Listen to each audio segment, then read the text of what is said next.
conversations about life, got conversations about death, got conversations about building a nation, about gaining knowledge of self. Not here to deceive ya, we'll make you a believer. Come build a nation with conversation, with prophecy and Atiba. Conversations between comrades. That's right, y'all. It's conversations between comrades. It's that time of week again. You know what I'm saying? Where we got conversation with two brothers who just be shooting their good old black power or new African perspective stuff. My name is Brother Prophecy, and it will be conversation between comrades. And my comrade one with me. What's up, comrade Atiba? How you doing, comrade, brother? How's everybody out there doing? Man, we making it, we making it, doing what we can do, under this system of white supremacy and imperialism, capitalism, just trying to dodge these predators. Man. Yeah, man, it is what it is. Yep. But that's why we up here fighting a good fight, trying to make it better for all of us, especially for our children, the youth, you know what I'm saying?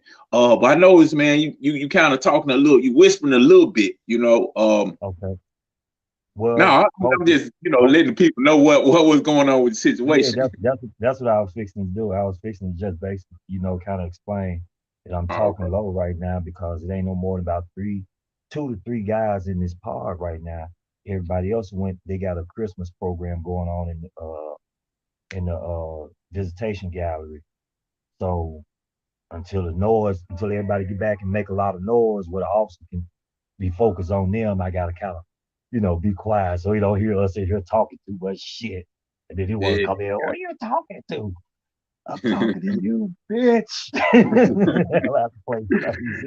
Hey man, you gotta be like, I'm talking to myself, god damn it. But anyway, man. Now I said I'm gonna stop cussing as much, man. Somebody said, man, I want to do your show, but y'all be cussing too much. Not on this show. This show listen, we pulling out all stops. Fuck that. Nah. I know, right? I know. But yeah, man, if you want to, man, you can go out and like share this with everybody, and I'll tell everybody, kind of what we're doing with the knob and all that good stuff. So my comrade gonna step out momentarily, but while he doing what he doing, let me inform y'all what y'all looking at. Y'all looking at the New African Broadcast Association, and this is where we inform, educate, and elevate, y'all. We got a whole lot of shows all during the week where we, talk about some good stuff. Like right now you're listening to and watching the conversation between comrades with me and my comrade Atiba, one of the most unique shows out there.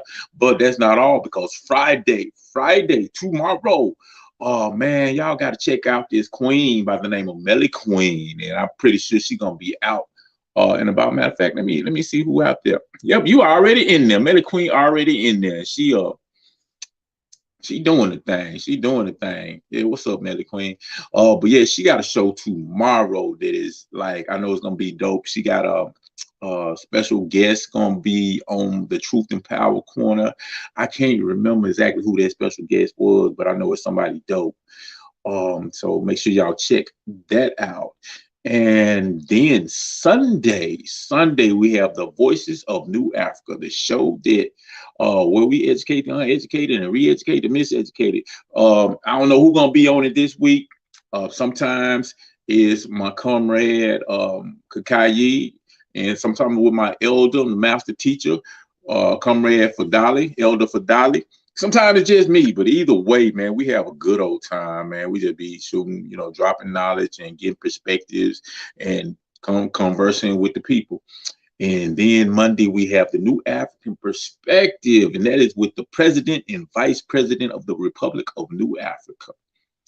And man, it's probably our most structured show, but you have an opportunity to hear from those queens, those sisters, and they drop dope perspectives, and we have a good time as always. And then like the very next day, they have their own show, their own thing. They have something called Foundation of the Nation, and they talk a lot about healing trauma, about dealing with trauma, about things that trigger us, and dealing with family and communicating, and all of these little things that we have to really get good at if we are to truly gain liberation. Some things that will really help us out individually, personally, that will help us get to the point where we need to be. A very good show, very important show. That is Foundation of the Nation with Sama Ott and Mama Ayo Deli is dope. And I see we got some people tuning in.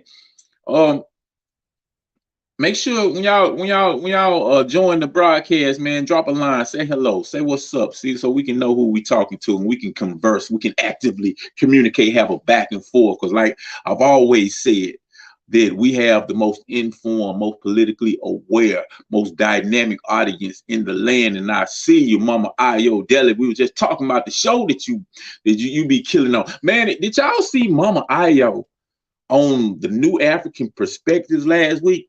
She was going the beat off.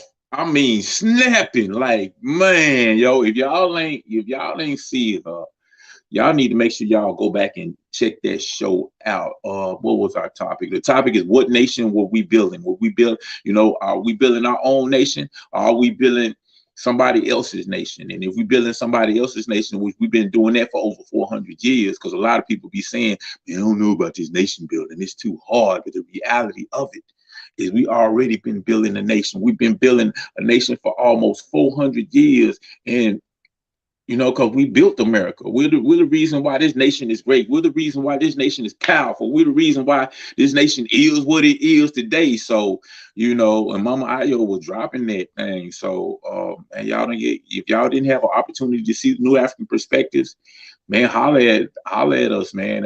You can go to the NABA page, NABA, NABA, and it's free for everybody. It's not a private page. You can just go and check out all of our shows. If we're not streaming live from NABA, then they will eventually be posted on that page. But you will share with everybody, Comrade? I did as best I can. I just went down my list and just started shooting names on there. Hopefully they come in. Maybe I had actually the way I had to share it.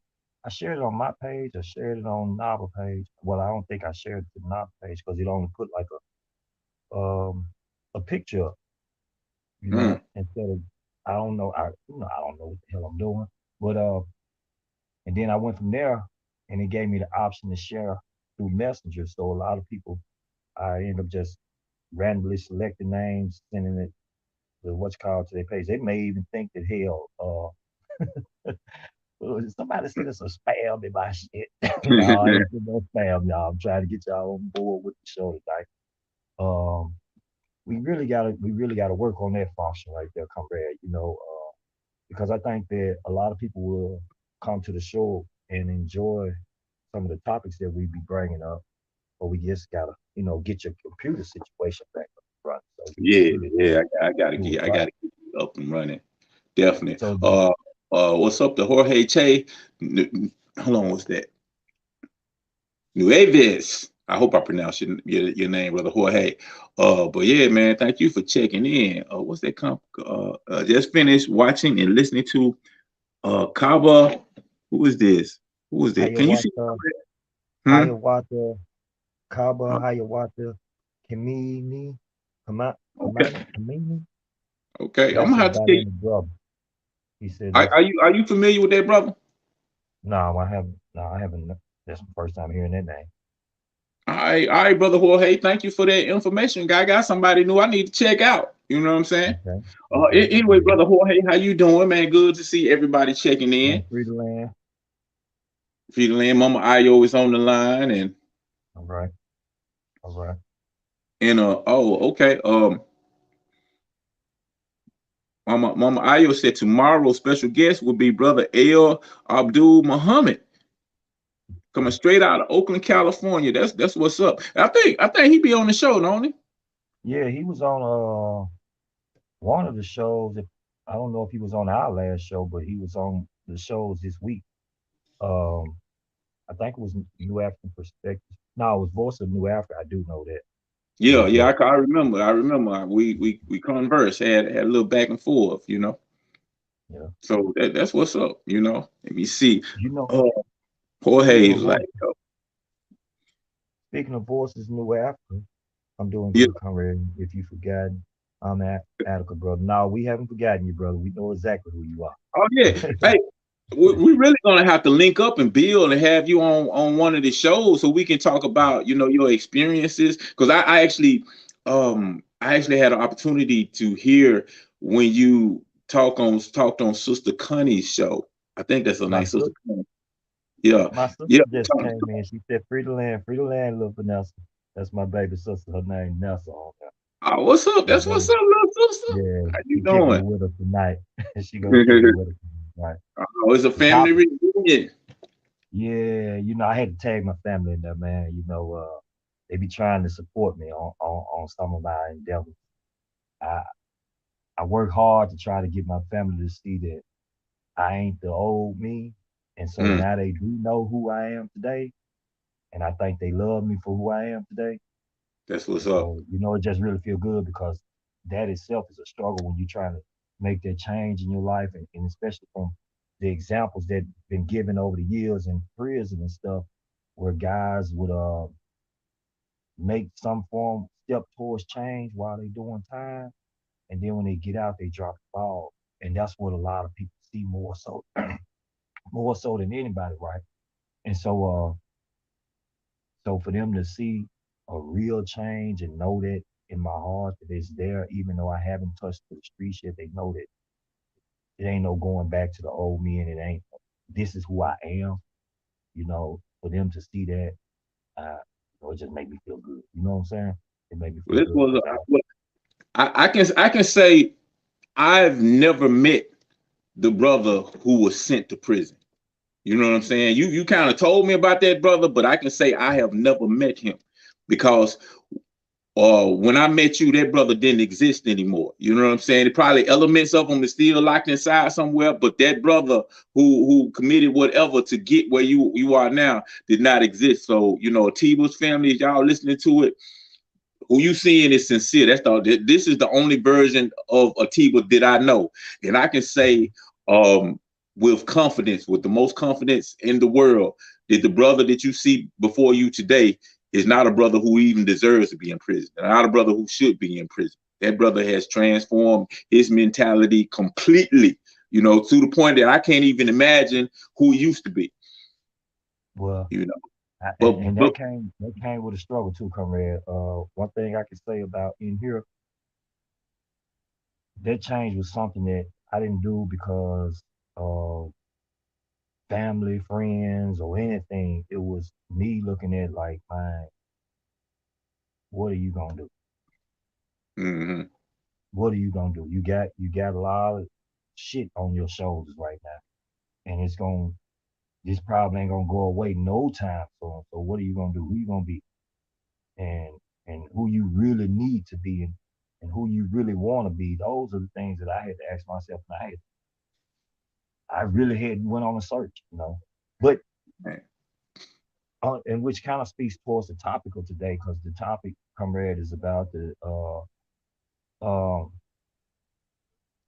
how did I word it? I forgot how I worded it, but I'm just gonna say it like this because it may not be the same way I worded it on my Facebook page. But what does the new African man and woman relationship look like today? I think that's how I put it. so And so so comrade. You uh, telling me we finna be like we finna get all Oprah on us? We finna talk about relationships and feelings, yeah, that type you of know, it's important, right? It's important to understand the relationship because if we stand in part of our principles, we quote emoji. Hold on. why he doing that. What's up? I see you, sister Okay, Connie. I can get a little louder now. Everybody's coming back. All right. Okay, hey, it's about to turn up. Yeah, No, it's I about to was turn giving up. a shout out. Okay. I was giving a big shout out to Connie Gonzalez. Um, Hey, Connie. Free the land.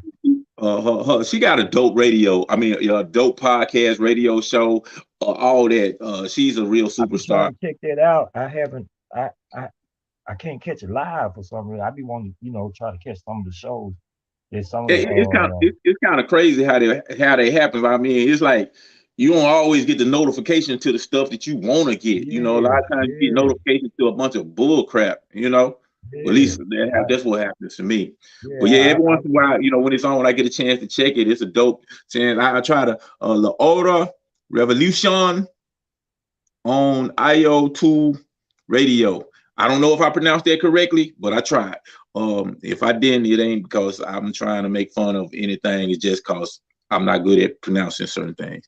But yeah, We y'all get a compensate, y'all. opportunity. Yeah, I get an opportunity to check this sister out. She be doing it. That's what first time I saw brother Yeah. Jorge check. Beautiful sister. Yeah, and man, I mean that conversation that she had with the brother from Attica, I was like, damn, man. I was like, man, we got to get that brother on the show. Yeah. Most definitely. Most definitely. Definitely. Adanya is in the house. I see this one of the strongest Stand politically up. aware Stand up queen. queen, Yes, you know sir. what I'm saying, out She's there, a period. stand up queen. Oh, no. Let me see. If you look up the documentary Attica on Showtime, Jorge Che Nieves is on there. Okay. That brother on documentaries and everything. Hey, your sister said it's genuine talking about you. I'm pretty sure she talking about you. Oh, she. Okay. Mhm. Yeah. Um. Oh, I Madam President is man, on the. pretty lad, comrade. I That's what's see up. you. Hey, Madam President, you and Mama Ayo, y'all show was so fire. This Tuesday, it inspired Comrade Atiba. He called me. He was like, Comrade, we gotta talk, man. We gotta talk. We gotta talk about family, relationship, and all this. I was like, I ain't seen the show yet. You know what I'm saying? I was like, but yeah, he was like, man, that shit was so dope, man. It was off the chain. I'm inspired. I was like, dang, Comrade, I ain't heard you been this excited about a topic ever. I So I y'all had did. I had to come there because see that's a topic that's kind of talked about a lot with me and the brothers behind these walls and stuff in the classes and in one-on-one sessions and everything. But you catch guys, they talk about, how they miss their girl and how they miss their family and and the things they want to try to do when they get out. So me, I've been recruited to be some kind of life coach behind the walls for guys. So and I'm telling guys, hey, you got you got to first and foremost look at things this way. I said 9 to 10, that day before you end up in the backseat of that police car, some woman in your life didn't want you to go, didn't want you to leave out, or didn't want you to do something. I know my baby mama at the particular night that this situation happened with me, practically begged me not to leave. And Dang. I was like, I'll be back. I don't want y'all this shit. I'm going to the streets. And went to the streets and I ain't seen the house since. All right. Dang. And and I tell guys this, man, listen, to have uh to have a real relationship, a meaningful relationship out there. I don't think we've seen that in a long time. If we have seen it, and it was in it at that time, it wasn't the way it should be because we have to look at first and foremost, all relationships is based on an economic foundation. Mm-hmm. Ever since the beginning of this system, in 1776 was the beginning of capitalism. It changed the entire dynamic of how people will have relationships. You hear people all the time talk about, my specialty is telling guys off the top. You hear women say, you ain't got no money, you ain't get no honey. Mm-hmm. She don't want no broke dude, right? What Yep. they Kanye West dude, she ain't messing with no broke dude or whatever he be saying, right? You Yeah. know, then the same thing, you got guys that turn around and do that same crap, right? Especially behind the walls. Some guys I've met, that's what they chase after. They chase after a woman that's, you know, low self-esteem or something going on with her, but she's stacking her bankroll. She alone. But she's saying that's Mm-hmm. what he's chasing after. He ain't chasing after to try to genuinely love her. He's chasing after what she can do for him in his time of need. I'm like, damn, okay, that's gonna ruin a woman's mind when she figure out that hold on, you just been using her. You Mm-hmm. know, they, I've seen that with so many of our people that it made me have to question what do the black relationship look like today? Is it a bunch of using each other for something? So one brother, he tell me, he said, man, people use people for stuff all the time. I said, and they do that because of this type of system we live on. At the root of it is still the system of capitalism that make people use one another. People can't find genuine love out there right now. They always questioning in the back of their head, like, do this motherfucker really love me? It's always there. It's always there. So I'm like, okay, since we striving for a new society, a new world, a new nation, this is what we putting our life on the line for, to free and liberate all people from oppression and exploitation. That's what we believe in. And also come with that a new people. Or else, like we always said, if you say you fighting against oppression, but you turn around and be the next oppressor. So in other words, you got to get rid of class societies, right? Which also open up the door for another conversation. You guys, I said, we break down the system of classes. Okay, if we say the have nots, it's easy, right? Then you start breaking down with the bourgeoisie, the petty bourgeoisie, managerial class, the lumpy proletarian, the proletarian. You can go from working class to proletarian, they interchange from time to time, in a mix, even inside the middle class, the petty bourgeois tends to mix with the working class. It all, you just break it down in fractions, in pieces, right? Point being is that how many poor people, the proletarian, actually end up in a relationship with someone who's a mega star? They're the mega stars and people, I'm just using for an example. Those mega stars, they don't go to the bottom and look for people and put them on the side. They end up marrying into their class. People that Yeah. got what they got. So basically he's saying that if you ain't got nothing, I'm not gonna be with you.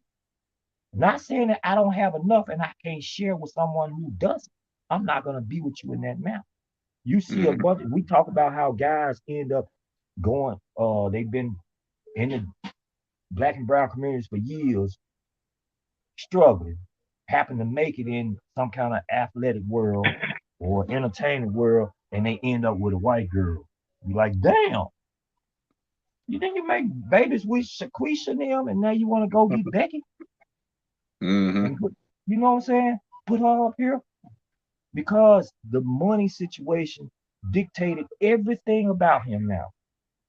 And it dictated everything in his lifestyle so much that even the woman that he ended up being with doesn't look like the women that he used to be with when he didn't have money, Yeah. right? Well, So we have to change that relationship. That can't well, be the model for us. yeah. I mean, you absolutely right, comrade, and you actually saying a whole lot. Like, damn, I see you thought about this a whole lot. I honestly, I came on the show, I was like, man, I have no idea what we finna talk about right now, cause this is actually a subject that I don't think about a whole lot right now. But no, dang, you got maybe thinking about a whole lot. But I know, especially, when you talk about the situation when, you have a brother who may be a basketball player, football player, or whatever he does, all doing the struggle. He got sisters with him, going through sisters, or misusing Mhm. sisters, or sisters who got his back, or sisters who trying to get over on him. All types of relationships that he have with sisters. But when he get on, like Kanye West said, since we doing the Kanye West thing, he said when he get on, he go and marry a white girl, or leave your ass for a white girl, or whatever the case may be. And I think that has a lot to do with our colonized mentality, because colonized people always envy and look up to The colonizer, right? the colonizer civilization and the colonizer period. And Mhm. us as black men, it's like, um it's something, being in America, like the white woman is always been looked up. It's the put before us. It's the standard of beauty. Right. It ain't, about being attracted to her or anything. It's almost like a trophy, a status symbol. Because like historically, that's the one thing that if we touch, we get lynched. All they got to do is say, hey, he looked at me the wrong way, and you will get brutally lynched. So it was like the ultimate taboo, messing with that white woman. So it's like some serious mental, things that we got going on with that whole dynamic. So it's like, Mhm. what happens is once we feel that we have made it, and our need um to gain acceptance from the other side. To gain that white woman, that's like one of the biggest status symbols a lot of us who have that colonized mindset can get is the white woman. You know what I'm saying? And it ain't personally, it ain't even nothing against the white woman. We just being real about the dynamics, because all of these interracial relationships, when it comes to black men going for these white women, it ain't really about love. You know what I'm saying? It's about status. It's about, which goes down to capitalism, about the classes. Like we're trying to move up. So I'm trying to be beyond or go move beyond where I came from. I'm becoming more than just black, because being black in our eyes is a negative. It's a curse. It's something bad that we have to elevate above. And once we made this money and other people we get to hang out with other people, and we get this white woman, and we feel like we have escaped our blackness. And it's something real serious, because I mean, I don't know. It's something we really got to deal with, because that is an indication of a sickness that we suffer from being under this system, which has degraded and exploited us and messed us up mentally for all of these centuries. Right. I mean, if you go for you said something about white woman is, white women have, and white people in general, if they are sympathetic to the struggle, and if they are people who claim to be a part of the struggle, how first thing they need to understand is that you're dealing with a people who your nation of people have mentally attacked and physically attacked as well as economically attacked. So that means we're fighting on several fronts. Ain't no such thing as no one direction. I pointed out the economic basis of why things are that way, and you pointed out the psychological basis of things this way. We can go on. There's many ways that we are being hit. So there's no need for anyone to feel like, well, damn, I ain't. Why would you? You shouldn't feel like that. You should understand it. You should understand it to the point to where if you're serious about struggle, then you'll be trying to do something to make that change. Don't make the change with me. You see what I'm saying? Don't try to prove it to me. You don't have to prove jack to me. What you need to prove is to your people that they have gone in the wrong direction, and you fight their struggle from your side of the fence by pointing to that. And if you have genuineness in your heart, and we recognize that, then you consider yourself an ally, and we will consider yourself an ally and help as well. But it is for you to take that lead and responsibility over there on this side of the fence. We shouldn't have to be apologizing for what you've done to us. We shouldn't have to feel some kind of way about what you've done to us. If we feel some kind of way, then you should understand that the feeling that we got is a feeling of anger and hatred. Because there's nowhere in the world in history you will see where we have done that to anyone, because we don't have that in us. And today, when we act like y'all, we learn that behavior from y'all, this self-destructive behavior. We learn that from y'all because that's what you installed in us. All right. Well, check this out. We have to work on making that difference and change in us to be better men and women, but that's going to be a hard damn struggle. And for the most part, I don't think European Americans feel that there's a need for us to make those type of changes, because it seems like they do everything they can to block it when we talk about even just coming together in unity. You see what I'm saying? We can come together in the prison yard, black men, and they will literally break that shit up. But we see the neo-Nazis getting together in numbers out here. And it's just a good old boy time. So it's still that relationship there. And I ain't saying it's just in the prison. I know it's out there in the streets. Y'all brothers and sisters out there in the streets, come together in some unification, or strive to come together in some kind of unity, or some type of thing that's based on what are we going to do to change our status in America, particularly in this world. We want to become better producers and providers for our people. When you start coming together, before you know, you got COINTEL agents all in the midst of you and doing all kinds of shit. We've seen it over the years. It's the history of these people. What's no Hmm. such thing as whether or not we have an issue with these people holding us back from being a better us. We do. All right. It affects our relationship with one another because we steady striving to try to prove to them that we ain't so bad. And I think that is fucking insanity at its best. Nah, hey, I'm laughing because that's true as hell. Cause it's something I said on another show. Like, it kind of irritates me. I love everybody, people. It's like when Right. something happens, police kill one of our people, one of our children in the most brutal way, and one of us is talking about it. We angry and all this kind of stuff. It's like, um, a whole lot of time, not every time, but a lot of times, these three words come out. Yeah, man, this is wrong. We got to stop this because I love everybody. And I thought about it. I was like, why would you ever feel the need to express that you love everybody? You ain't the one who did this. You ain't the one who oppressed other people. You ain't the one who enslaved people. You ain't the one that stole people land. You ain't the one that did none of these things were done to you.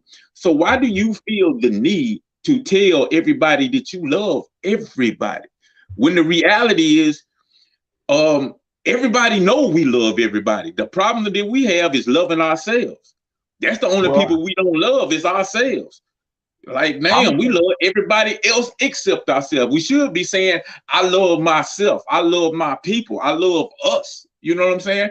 Because that's the problem. That's where the problem comes when you have colonized people. It's a hatred for self. And it's a hatred for self because the colonized system has degraded you so much that it has produced self hate. It has taught you say, to hate yourself. You know what I'm saying? Um, so you yeah, I know, mean, I have a saying to that though, comrade. I have a saying, yeah, I love their ass to death, and you ain't died quick enough. No, I do. I love them to death. You know, and I'm just being real with you. But listen, check this out now. Whenever I look on TV and I see at one point in time they was constantly putting it on CNN, all these cop killings of innocent black people, black and brown people. I'm like, well, goddamn, when your ass gonna get scared and kill one of them motherfucking white boys, or because you know how they is when they stop them, they white folks talk shit. Why the fuck you're stopping me? You know, they go off on them. Man, black person sitting there motherfucker like, oh my god, damn, is this it? Is this how I'm gonna mm-hmm. leave? You know what I'm saying? You scared, and you shouldn't be scared. But that's shit. The shit is so traumatic that we have to teach our people how to behave and respond Yeah. when the police pulling you over. Yeah, I love them. Mm-hmm. I love them to death then. Because if I got to teach mine that kind of shit, then fuck them. I'm serious. I have to say that. Fuck them. I love you to death. Dude came to me today and asked me why listen, one of the white administrative officers here, uh, one of the ranking officers. He was like, he seen me standing in the door because I'm waiting on them to finish count time so we can open the damn door and shit, right? And they running late this evening. So when they finally, he said, "Oh, you waiting to go to the Christmas program?" I said, "No, I don't celebrate holidays." He said, "Huh?" I said, "Yeah, I don't celebrate holidays." He said, "But you don't want the gifts that they're gonna give?" I said, "No, I'm good on that. But I understand some people have their beliefs and their faith, and but part of their faith is to be able to give back, to give to those less fortunate and stuff like that." I said, "And that's good. That's all good." He said, "Well, since you're not going, would you accept the gift of someone bring it to you?" I said, "Probably not." Mm-hmm. I said, "I'm a man of principle, and my principles don't get compromised off a gift." I said, "To me, that means that you can be bought. I can't be bought." And he just, okay, yeah, get the fuck on, chump. I can't be bought by you and your people. No, that ain't how that go. You want to Mm-hmm. buy me? Free my people. Let my people go. Give them 5 states that we fighting for. Give them indigenous people in this country Islam back. Give that to the people. That's what belongs to the people. You see what I'm saying? You want me to be bought? Then that's the price. Yeah. You know, I mean, Yeah. serious company. It's just we have to understand our struggle so strongly that, and it still boils back down to the relationship of black man and woman to me. We have to understand that there has to be a new man, there has to be a new woman that emerges. Not this person that we've been being, not these people that these shadows of people that we've been being. You know, we have to become something bigger, something larger, something greater in outlook, something much more than what we even perceived it to be. That's the Mm. only way you're going to actually fight and survive a fight like this and be able to build after the fight. You can't bring that same old mentality into the new world. It has to be a new person, you know? So, and it started with the relationship of us as a people, man and woman, because we're going to be the example of what it looked like. How your children going to know what it is to be a loving father and a loving husband if they don't have a loving father and a man in the house that's a husband to his wife? If they don't know how it looks. Definitely. Black women today, you have black women today that say, I don't know what a real man look like. Yep. You have black men that say, I don't know what a real woman look like. When my defense for the women kicks in instantly, even though what he said is true, but it kicks in instantly for the women because I have to tell them, I say, if you don't see what a real woman look like, it's because she's been damaged by too many fake ass men. Mm. You know, women naturally love their men enough to follow their men. But if the man ain't shit and she following him, what you think she gonna be doing? True that. True that. So, all right, comrade, let me ask you this. Let me ask you this, cause um, we basically talking about relationships, man and woman, and right now, you know what going on. It obviously not working, especially with the breakdown of the family, because like the family has been under attack for a really long time, a really long time. Um, what are some of the things, in your opinion? I know I'm just kind of asking something that's kind of random.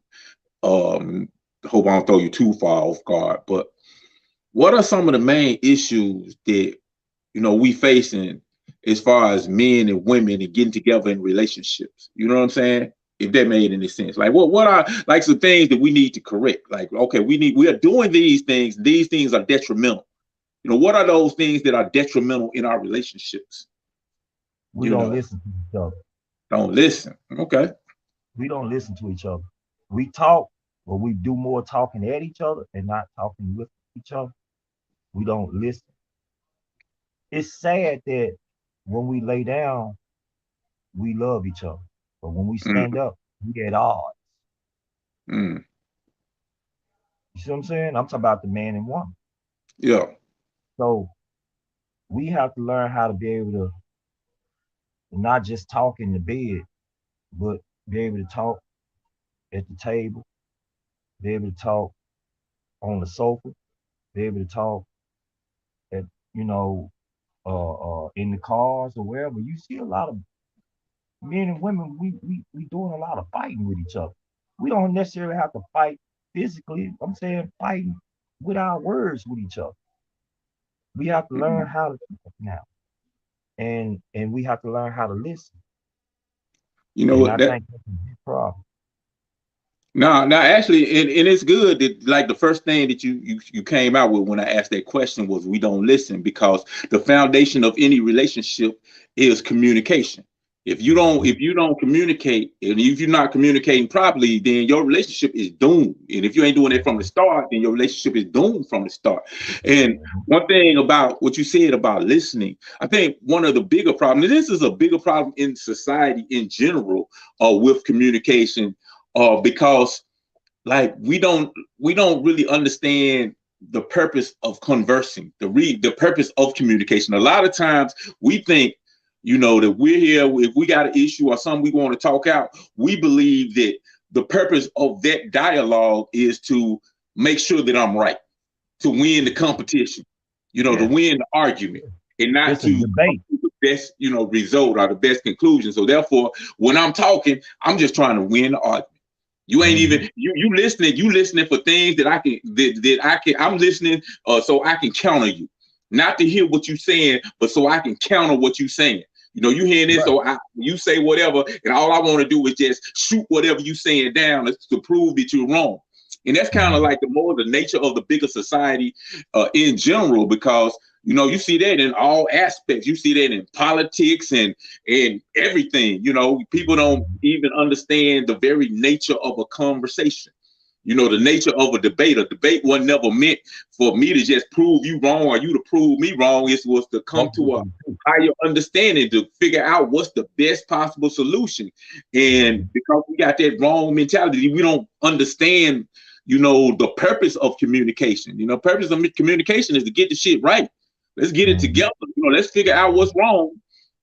And you'll find out some things that I'm saying are inconsistent, are not correct. Some things you saying not correct. Some things you saying correct. Some things that I'm saying are correct. And together we put all those things that are correct, and we negate all the things that we were off on. And then you'll have a better solution, a better understanding. You know what I'm saying? But we don't. That ain't the purpose of how we go into our communication. We go into communication with, I'm right. I'm finna prove this bitch right. That I'm right and all this type of stuff. And be like, man, this nigga wrong now. You know what I'm saying? And you never hear it. So you was right on point with that, comrade.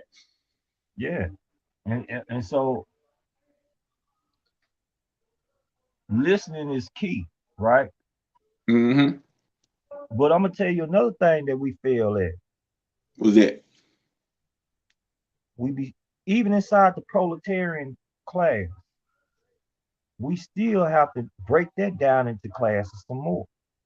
We be stepping outside of our own class when we trying to relate, have a relationship. And what it does, if you're messing with someone that say, okay, I'm conscious, I have political understanding. If I'm gonna date someone that's apolitical and unaware, that's probably that relationship is probably not gonna succeed. You see what I'm saying? Because especially if they're not receptive towards what my language is, and I may know their language, but I may reject their language because it brings it back to an old me that I want to get away from. Yep. You know what I'm saying? Like I had this one sister, she had came and she was like, me and her, we used to date back when I was out, mess around and whatnot. And she was like, man, when you gonna get back out here and come on home to me? I'm like, I'm saying to myself, if I got out right now, I probably wouldn't date you.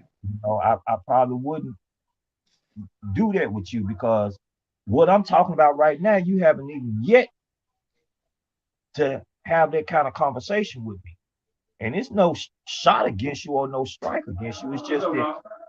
I won't call. I'm sorry, sir. I won't call. My chess opponent. We've been back and forth. He tells me, come on out here. I've been on his ass lately. Anyway.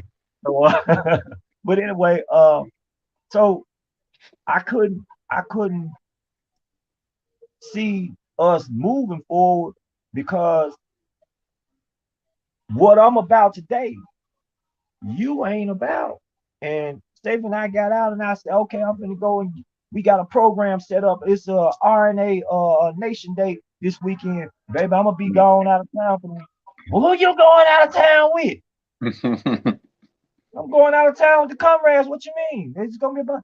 I'm just saying you gotta go all weekend. Look, I thought we were gonna get together and do this here. We already on a fucked up thing there. Well, I said, well, check this out then. Why don't you come on with me, baby? I ain't into all that old stuff. See, I'm saying to myself, why the hell did I even get with you? I guess it was just good sex. All right, hey, that's good. I'm gonna tell you, how I think. I think like I be hearing things, and I just try to organize it and analyze it. So first thing you said was communication, which was excellent, a great foundation. Then you said, like, let me see if I can word this correctly. A lot of times we look for things in a mate there's not necessarily things that's going to lead to a successful relationship. Like you might be looking like, oh, she got a big old booty, or oh, he got all this money, he got a nice car, all these things, but those things are not going to necessarily sustain a relationship. It reminded me of something. I think it was a comedian, Chris Rock said. He said that like a crackhead and a Jehovah's Witness can't get together. You know, they're gonna make a bad relationship. But you get two crackheads together, they'll stay together forever. Yeah. But no, I mean, but they dating in their class though. See, you got a addict class, and you got a religious class who happen to be part of the same probably religious branch. They'll make it faster than them two trying to mix and mingle with each other, because the one in the religious class gonna be trying to get the addict off though. The addict gonna be trying to probably get the religious person to turn their back so they can steal some money and get some dough. That ain't working. Y'all in the class, right? It's gonna be a problem. So you're not in your same class, and that's what I'm getting at. You have to have the same class background. You see what I'm saying? I was telling this one woman, why in the world, if you have a conscious revolutionary aspiration about yourself and you dating somebody in the street life, that don't mix. It don't mix. To me, I don't see a successful end in that. I see, in 9 times out of 10, most relationships, it's hard to say, man, relationships in the breakup part be easy going. There's no such thing as a easy breakup to me. If you really love somebody, you might love the wrong person, but if feelings are feelings. It's never easy, you know. And so something like that, I'm like, damn, you know, that don't even mix. I mean, you dated somebody in the street. Hell, the street life bring some shit in the picture that you trying to strive for constant, man. That ain't gonna work, man. Y'all gonna have all kind of shit going on in there, you know. And I mean, cause like your union, your mate, that's like your life partner. You know what I'm saying? That's your business partner, your life partner, your everything, because y'all got to be on the same page so y'all can push each other forward, you know, instead of hold each other back. And if you on two different pages and one trying to do this and the other trying to do that, y'all basically clashing. Like basically you need somebody when you trying to go out and build a nation, somebody to help you build a nation. You know what I'm saying? And you trying to help build a nation. Y'all trying to do it together, and y'all can complement each other. And I think one of the things about this system, capitalism and the Eurocentric value system, it teaches us to value the wrong things. Because like basically, you know, women won't, you know, and I understand that its roots are, you know, you want a man who's a good provider. You know what I'm saying? But that mean, you know, that mean actually more than just he got a lot of money. You know what I'm saying? That just mean, you know, that mean you want a man who is going to be there for you. You know what I'm saying? Somebody who willing to go that extra mile and do whatever it takes to support you and put you to the level that you're trying to get to help you get to where you need to be. You know what I'm saying? But in our miseducated state, we think that, oh, he drive a nice car, he do this, he can get my hair done and my nails done and all of these type of things, whatnot. So it's like, really the miseducation is so deep within us that we don't, you know, we starting out wrong because we looking for the wrong thing. You know what I'm saying? And guys, it's the same thing. We looking for a big booty and a smile, or we predatorial and we trying to use them too. You know what I'm saying? It's like a lot of men do, just like you said earlier. A lot of men looking for women that they can sleep up with and have a place to stay, and somebody who's gonna buy them a whole lot of different things. And you know, first of all, it's like your intentions. If you're doing that, then your intentions ain't really trying to build a relationship in the beginning. You know what I'm saying? And it's like you being dishonest from the start. That's why I was putting it. The foundation of the problem in relationship is always economic. The things you just listed boil back to economics. What do a woman want? And some women want when they, you know, when they look for a man, they look for someone. Even though you said, well, you know, all of it is based on financial income and whatnot. in reality, it actually is, because there is nothing in a relationship that goes on that you get for free now. There's nothing. There's no. If you say, all right, I want to spend time with my woman, we have to actually be honest with ourselves. But if we crank that car up and me and my woman want to go to the park and sit down, how much it costs for the gas nowadays? That's a that's a concern for some people. Like, well, that's petty, that's small. Don't think about the gas. Bullshit. If you working, going to work, and that's your job, all you do is go to work, then you got to figure out how you're gonna manage that little check that's coming in.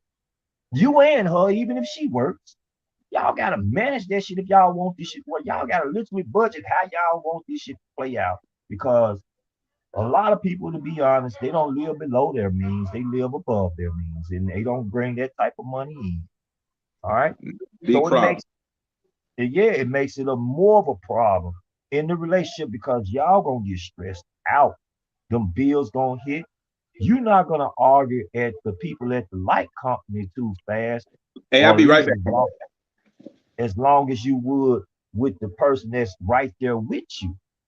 You know, it's kind of like, even when you look at, I can take it all the way back to child slavery. You look at, whereas the man was being abused by his slave owner, slave breaker, and slave master. He being abused by them, and then when he comes back to that slave cabin with the rest of the slaves, he takes it out on them. That happens at work now. In the world of today, this still goes on.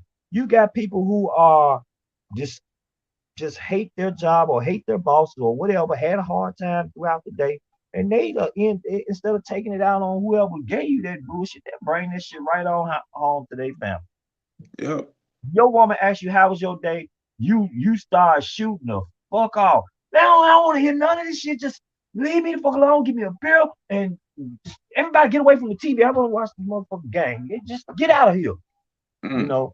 And she probably like, damn, baby, what's wrong with you? Or she probably trying to come over there and rub your shoulders or something. Or, and you irritated and pissed off. You ain't having a good day. Or whatever reason. Those type of things play out in those relationships, man. And you gotta learn how to talk. And a lot of times, most men, they don't know how to talk. They ball this shit up, man. When this shit come out, it come out crazy. We have to go to play ball or some shit, or do some kind of activity that's gonna release some of this tension. You know what I'm saying? Because we don't know how to talk. Women, they may be better at talking about this shit. I don't like for that. What I'm saying, I hope the people out, y'all ain't taking this in no sexist way, like women do this and men do this. I'm just looking at how some of the things that I've learned and experienced over the years, that's how it has played out. I don't know what the hell. You know what, comrade? And I'm trying not to get myself in trouble, because it's like I actually had to come to the conclusion that, okay, women and men do think and see things kind of differently. You know what I'm saying? And it's a reason for that. It's a real reason for that, because women are the primary caretakers of the children. They're the first teacher of the child. So it's like women have a more developed nurturing side to them. Men historically have been like providers, so we more like straightforward. Like, oh, there's a animal, I gotta kill it so we can have food. So it's like, so women have a tendency to be more in touch with their emotion and all of that. And I think one of the problems is, a lot of time men and women don't necessarily understand each other. Because like a lot of times, like the example that you said, because like a lot of the triggers and the trauma that we face manifest in our relationship a whole lot of times. So really, we lashing out at our mate because our mate is there. Our mate is a safe person to lash out with, because we can't lash out on that white man. You can't lash out on that cop that just stopped you and treated you like shit. You know what I'm saying? But your woman there, and she there, so she become an easy target. Easy means for to place that frustration and stress on. But like a lot of times we don't. That looks like Yeah, a we don't. bag. Yeah, exactly. The emotional punching bag. She becomes a punch bag, and she should never be there. No, never. You know what I'm saying? It's like that goes with not only understanding, your mate, but understanding yourself. You know, understanding that this is what's going on with me. I'm not really mad with my queen. I'm mad at the system. I'm mad at all of this type of thing. And that's a real dynamic that you got to figure out. Because like a lot of times, like a queen could be looking at something, could be frustrated about something, you know, and the brother come home from work, and as soon as he come home from work is, why you didn't do this? Why you didn't do this? Why you didn't do this? You know what I'm saying? And it's like for a man who been fighting hell all day or whatever, you know what I'm saying? And all that frustration and stress, the last thing you want to come home to is a lot of that's the last thing you want to do. That's why a lot of time men don't come straight home. You know, you like, man, I gotta ride around a little bit. I gotta go smoke, gotta go shoot some ball, I gotta go do something. I gotta unwind. You know, yep. So it's like a lot of times it's just understanding, you know, the nature of a man and the nature of a woman, and everything about that is multiplied because we have been colonized and we have been traumatized for oh so long. So all of those things get put out and displaced, you know, in the wrong place. So it's like, you know, half of the times, you know, when you fighting your woman, you ain't even fighting your woman. You fighting this system. It's just she's the only thing she can get to. Because I mean, it's just like, you know, you get two dogs and you put them in a cage together close and you hit them in the back of the head and smack them and smack them and smack them. And then they end up fighting each other. That's how you get dogs to fight each other. You basically torture them, getting them pissed off, and then they see that other dog, and all of that anger gets transferred to that other dog instead of, you know, what they really want to do. They really want to get that person to been smacking you on the back of the head and doing all that stuff, but he can't get to that. So we take it out on that dog and he fight. And that's kind of how oppressed people do. You know, we take it out on each other because that power structure that's oppressing us is so far away, it's so big, it's so untouchable. At least we feel like it's so untouchable because we ain't been organized, we ain't been politicized. We don't understand how to strike a blow against the system. So we strike a blow against each other. And that's sad. And that's something we got to understand and we got to correct and we got to build. And actually, man, I ain't gonna lie, comrade, I was real hesitant when you said you want to do this particular topic because I had no idea where it was gonna go. I thought we was gonna have a show of Oprah and stuff. Talk about my feelings. My feelings are valid. But now, comrade, I appreciate you doing this. I'm like, okay. I mean, it's just my approach to it. What I try to boil everything down to is, and I'm speaking on my experiences, personal experiences right now, things that I'm personally going through, struggle with. I have to understand the root cause of it. And every time I look at the root cause of it, I end up back to the system that created this shit from the get-go, no matter how I look at it. And I have to be honest with myself when I look at it like, damn, am I struggling to have a relationship with a woman right now, trying to find a woman under these circumstances? Look at my situation. What sister want to be with a brother locked up? Damn. All right. This system has put a barrier between me having a woman in my life. That's the hardest thing to accomplish for a brother like me in prison, is to have a queen that has the same mindset, that understands that the system is keeping us apart. And since we fighting the system, let's learn to love each other on this road of fighting, or on this road that's based off war. You know, how we going to even get that part up and running? And how we going to survive through a war like this? Most women take off running. Have you read that book, Sister Soldier, No Disrespect? Her name was No Disrespect. That's the name of the book, Sister Soldier. I thought she was like We Are at War or some shit like that. Or did she write more than one book?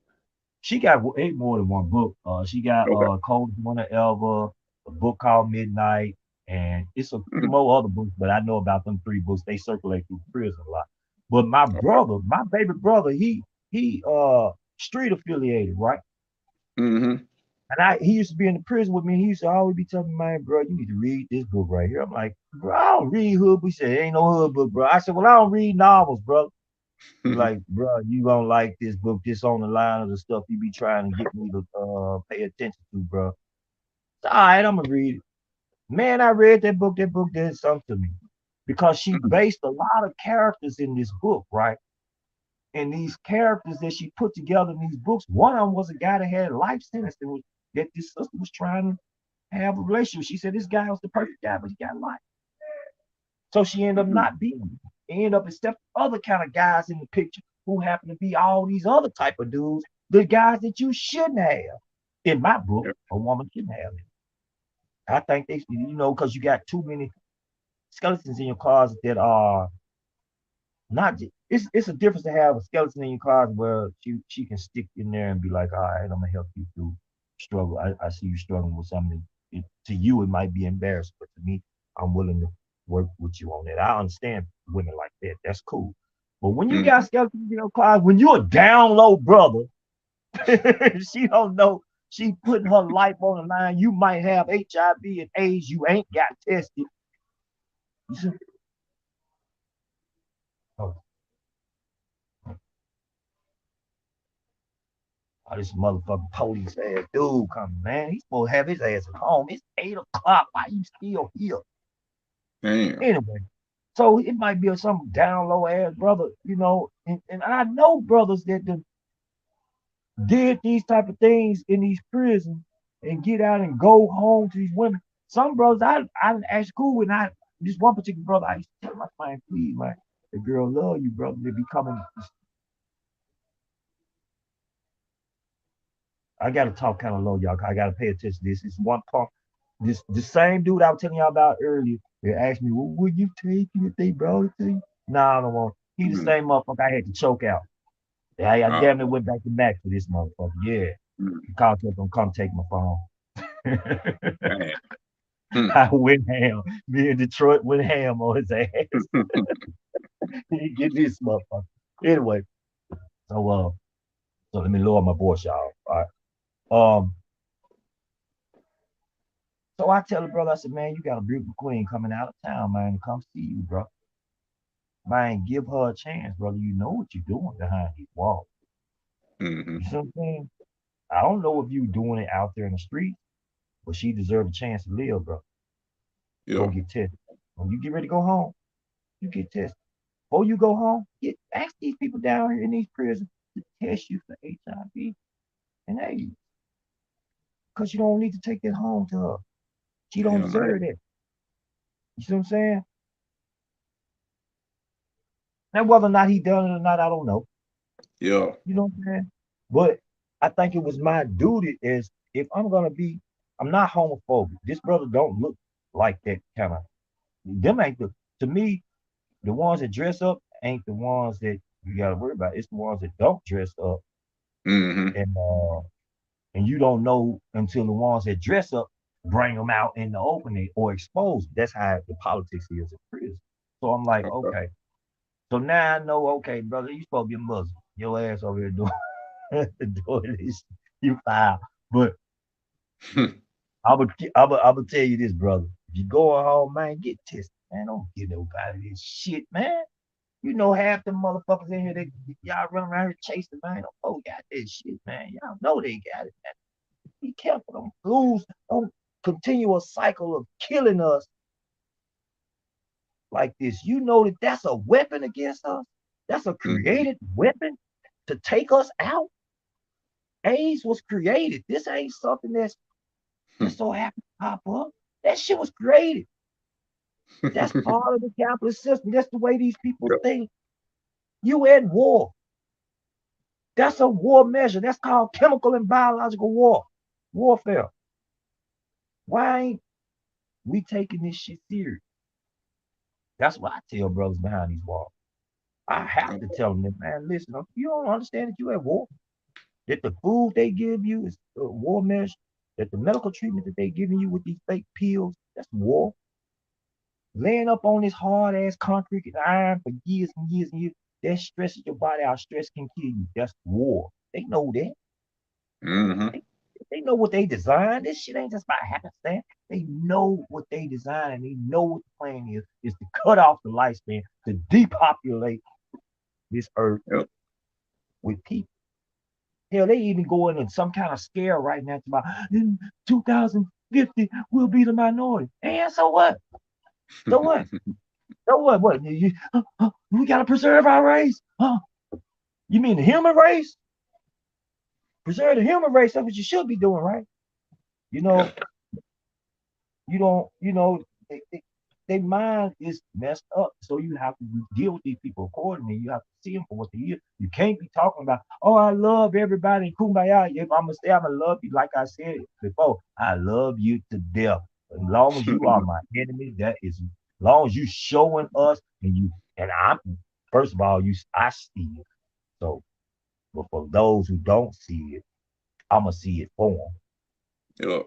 What you're doing is waging war against the nations of people by exploiting them and oppressing them, putting them in bad conditions. Since you running every damn thing, you making that the conditions that they live under are unlivable, that their lifespan is cut short. Whereas people was living to be up to 100 and some years old, now people are barely making 50. Mm-hmm. Guys ain't supposed to have heart attacks by the age 30 and die. So right. COVID is a war measure. They created that shit. I thought it was a Trojan horse to change the capitalist structure into a socialist system. I thought that's what it was going to end up I being. mean, thing about it, comrade, it could have. You know what I'm It saying? could It could have been. have. It was really set up to do it. You know what I'm saying? But anyway, man, that's a whole nother show. It's Yep. actually something it's something I want to do. I think that would be real useful for us to do, because you basically um define like a lot of key issues in our community and in relationships in general. You said like relationships. I mean communication at the foundation, like how we don't communicate correctly. You said how we look for the wrong things in our mate. We looked at you said how trauma and other things in our society uh trigger us, and we take that frustration out on each other instead of other systems. So I want to flip that. I want to since we talked about the problem, let's talk about some solutions. So each one of those things, some practical things that we can actually implement that can help us in our day-to-day lives. I want to start with communication. You know what I'm saying? You got any advice on how, that could help us, in our communication with our mate, with each other, with our children, all of that thing, all of those things. And I know I'm putting you on the Well, spot, no, but I'm no, sorry. no. I'm trying to basically look at it from how ways that I've attempted to practice it with people, with women. Um, and when I talk about relationships, I also deal with the relationship of men and men because you know I ain't saying in a homosexual way. No, I'm not Yeah, I'm saying that. finna say, clarify that, No, brother. Clarify no, that, no. I'm saying, comrade. God damn it. What you saying, talking? yeah, I'm about brother to brother. You know what I'm saying? Because Yeah. if you learn how to talk to one another right, then it's like getting practice in, so you have an understanding how to talk to others, right? And so part of that practice with your woman would be, I always tell people, if you don't grow together, y'all gonna grow apart. Mm-hmm. And for someone like me, I like to read. So the kind of woman I look for is a woman that would like to read. So what we start doing is we start reading the same material and we start talking in the in what this material is about and start breaking it down and understanding things that'll help our communication grow because we'll start understanding things a certain way together, right? So, for example, I have principles that I live by. Those principles can be found inside the New African Creed, the New African Declaration of Independence, the New African Pledge, the Capital Pledge, the New African Oath, the Nguzu Saba, um, the New African 12 Commandments of Conscience, and the Seven Shades of Wisdom. All right. So if those are my principles I hold on to, in order for her to understand me, why I would say yay or nay to a thing, she needs to understand those principles. So Mm. should I share those principles with her and ask her, what can you live by? What are your favorite principles? What's this principle right here? What that mean? I can tell you what it means to me. Yeah. I can tell you where it says I'm gonna love my brothers and sisters as I love myself. I can talk to you like that, or I can say I can believe in uh uh uh uh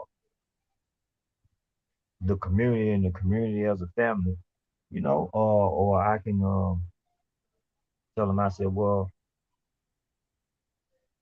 yeah, now I am putting myself on spot. I'm trying to remember principles out. No, I'm tripping at No, you I doing said it. I'm okay. laughing. I'm like, I So already know what you're gonna do. so Don't if I put your say, foot in all your right, mouth. no, I ain't put my foot in my mouth, so I'm okay. No, no, Let me I know go. you Let ain't me put your go. foot Give in me your mouth. some of them now. Let me go. No, No, no, no, no. no. But no, I don't did that a bunch of times. Be talking, then you be like, oh yeah, I got a dope quote, and realize you don't know the quote, like you thought you knew It's it. so many of them hitting me now. It's so many of them hitting me at so many times right now because I mean this is something I've been doing lately. Is reciting principles with brothers and stuff in the class. Okay. So I said, okay, Umoja, unity, to strive for and maintain unity within the family, friend, nation, and race, or either Kuji Shakalia, self-determination, to define for ourselves, speak for ourselves, name ourselves, create for ourselves, step being defined for, spoken for, created by others, so on and so forth. Collective working responsibility, Eugene, build and maintain our communities, make our brothers and sisters problems our problems and solve them All together. right, comrade, you know him, you know him. Yeah, All right, you ain't got to yeah, show out yeah, like yeah. that. Don't put me on the spot, cause I will shoot the motherfuckers at them. No. So, so yeah. So these are the things that I think that we start off with each other. We start trying to find out what we will and what we won't do. Can we hold on to certain principles that are genuine principles that speak to the new African in us, right? Mm-hmm. Because I ain't trying to get out there and be the same relationships that I once had. Every relationship, I've met women over the years while I'm in prison as a conscious political brother, a revolutionary minded brother. I am always going to bring this to the table to them. I am always going to say, what you think about this? Let me mail this here home to you. Let me mail this document to you. Tell me what you think about this document. Or either go online and go to this page here, type in this right here. Read that. What you think about that? I'm gonna try to see if we can have a dialogue around some of the principles that I believe. Because I Gotcha. believe that's a starting point for us to begin to communicate. If all we're gonna talk about is what we seen on Facebook Mhm. or what's on latest gossip column in the news or some of this bullshit that I got going on living behind these walls, I'm gonna fall out of this love connection with Mm. you. So I ain't gonna be as interested. let me make sure I'm getting it right. So your advice in communication is to um grow together, to build together, to study together. You know what I'm saying? And that can go for basically anything, for any relationship. Y'all need to grow together, because if you ain't growing together, like General Hamisha used to say, you're going to either grow together or you grow apart. Mm-hmm. Excellent advice. Mm-hmm. Excellent. I'm gonna give my little 2 cents. um I think with communication, um listening is an art form. You know what I'm saying? It's actually something that you have to do intentional with purpose. Um, and when you listening, you have to consciously be trying to hear the person. You listen for understanding. Listen to see what they're actually trying to say. To the point where I think I had a communication class, and I don't even know what it was, where it was, probably in college, but they said, when somebody's talking to you, um, repeat what they say to make sure you get clarity on what they're saying. It'd be like, so just kind of just like what I did you when you said, you just gave advice. I just kind of said it back in my own words. So you saying, we need to grow together, we need to study together, we need to develop together. You know what I'm saying? To make sure I get my clarity. Like, so when you talking, and you listening, you're trying to put yourself in that other person's shoes. You're trying to be to the point when they're finished talking, you should be able to articulate their point you know, just as good as they are. You should be able to make their argument for them, you know, even if you agree with it or not, you know what I'm saying? But that's how you know you understand it, when you see, you know, when you're able to see it through their eyes. And a lot of times when you see how somebody else is seeing and how they are viewing things, that clear up a lot of misunderstandings, you know, right there. Because a lot of times we're snapping back, or we're fussing, or we're arguing at not necessarily at what they saying, but at what they perceive to saying. And something going on with my phone, comrade. I'm about to, something crazy finna happen. I don't know. If I go out, you know, but that's my particular advice as far as, you still with me, comrade? Y'all still here? Yeah, we here. Can you hear me? I'm Yeah. with you. Okay. I'm here. Okay. But yeah. So that's my particular advice. Listening, you know what I'm saying? Understand how to listen, learn how to listen. Don't be so cocky, be like, I already know. Because a lot of times when we having a conversation, you already know what they're gonna say. It's not that you really know what they're gonna say. You think you know what they're gonna say, and you're not really giving a fair shake, or really, you know, trying to actually see their point of view, their, you know, perspective from it. Even if you disagree with it, it ain't even about agreeing or disagreeing. It's about understanding where they're coming from. So you will know, and you will see, you know, okay, this is actually why they did it. They didn't necessarily did it because they disrespect me, or they don't like me, or they don't love me. They did it because this is, you know, how they're seeing things, or this is how they saw things at that moment. And that will allow you to respond better. You know what I'm saying? Then you can say, okay, well, this is exactly what was wrong with that, you know, or exactly how I feel, you know, about that, you know, and it just helps with the communication. But anyway, so we got, what's up? No, I've been say to what you just said brought memory to a few on several occasions I've had where I'm talking to brothers, right? And I'll be when they right back. reply, they replying back to me, not to what I said, but to what they want me to say. And I'm like, how the hell you even come up with what? If I said the apples was red and you say the apples is purple, you didn't hear what I was saying. And that's, I'm just throwing some crazy shit out there. But I'm saying some people hear what they want to hear. They don't hear you, they hear what they want to hear. And that's been an issue a lot. To me, it tells me that y'all not communicating with each other. You're certainly not communicating correctly if you communicate. Uh, and that hurts a lot of situations. I've had, not just with guys, matter of fact, I've had that in relationships. I think I had that in a recent relationship that I met this particular woman. She was saying her part and I was saying my part, and I was trying to explain to her about something, and nothing of what I was explaining was what she was replying to. And I'm like, damn, you won't be hearing what you want to hear. Yeah. Because that's not what I'm saying. And it makes you struggle harder.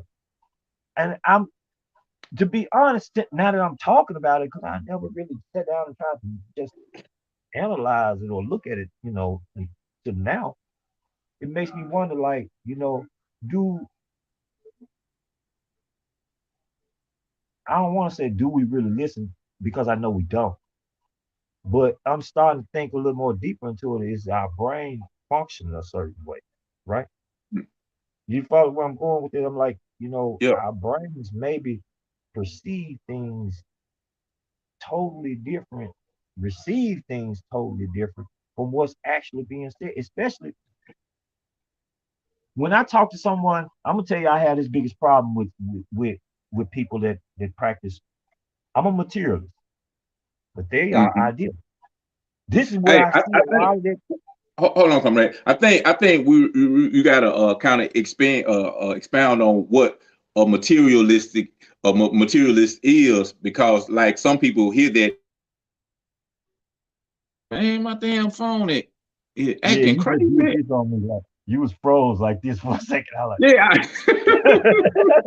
I know, I man. had to Like do that all double kind of take, shit just popping up on my phone.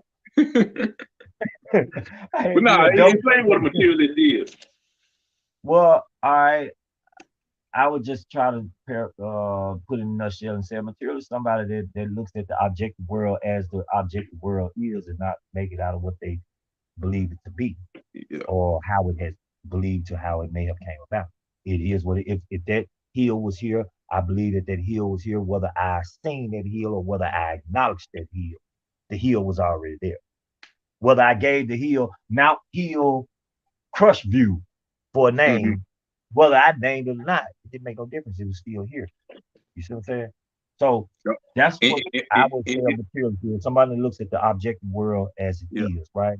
Uh, In other words, did that question if a tree fall in the wood, if nobody's here to hear it, does it make a sound? And for a materialist, they believe hell yeah, because the laws of sound and vibration ain't got nothing to do with you hearing it or not.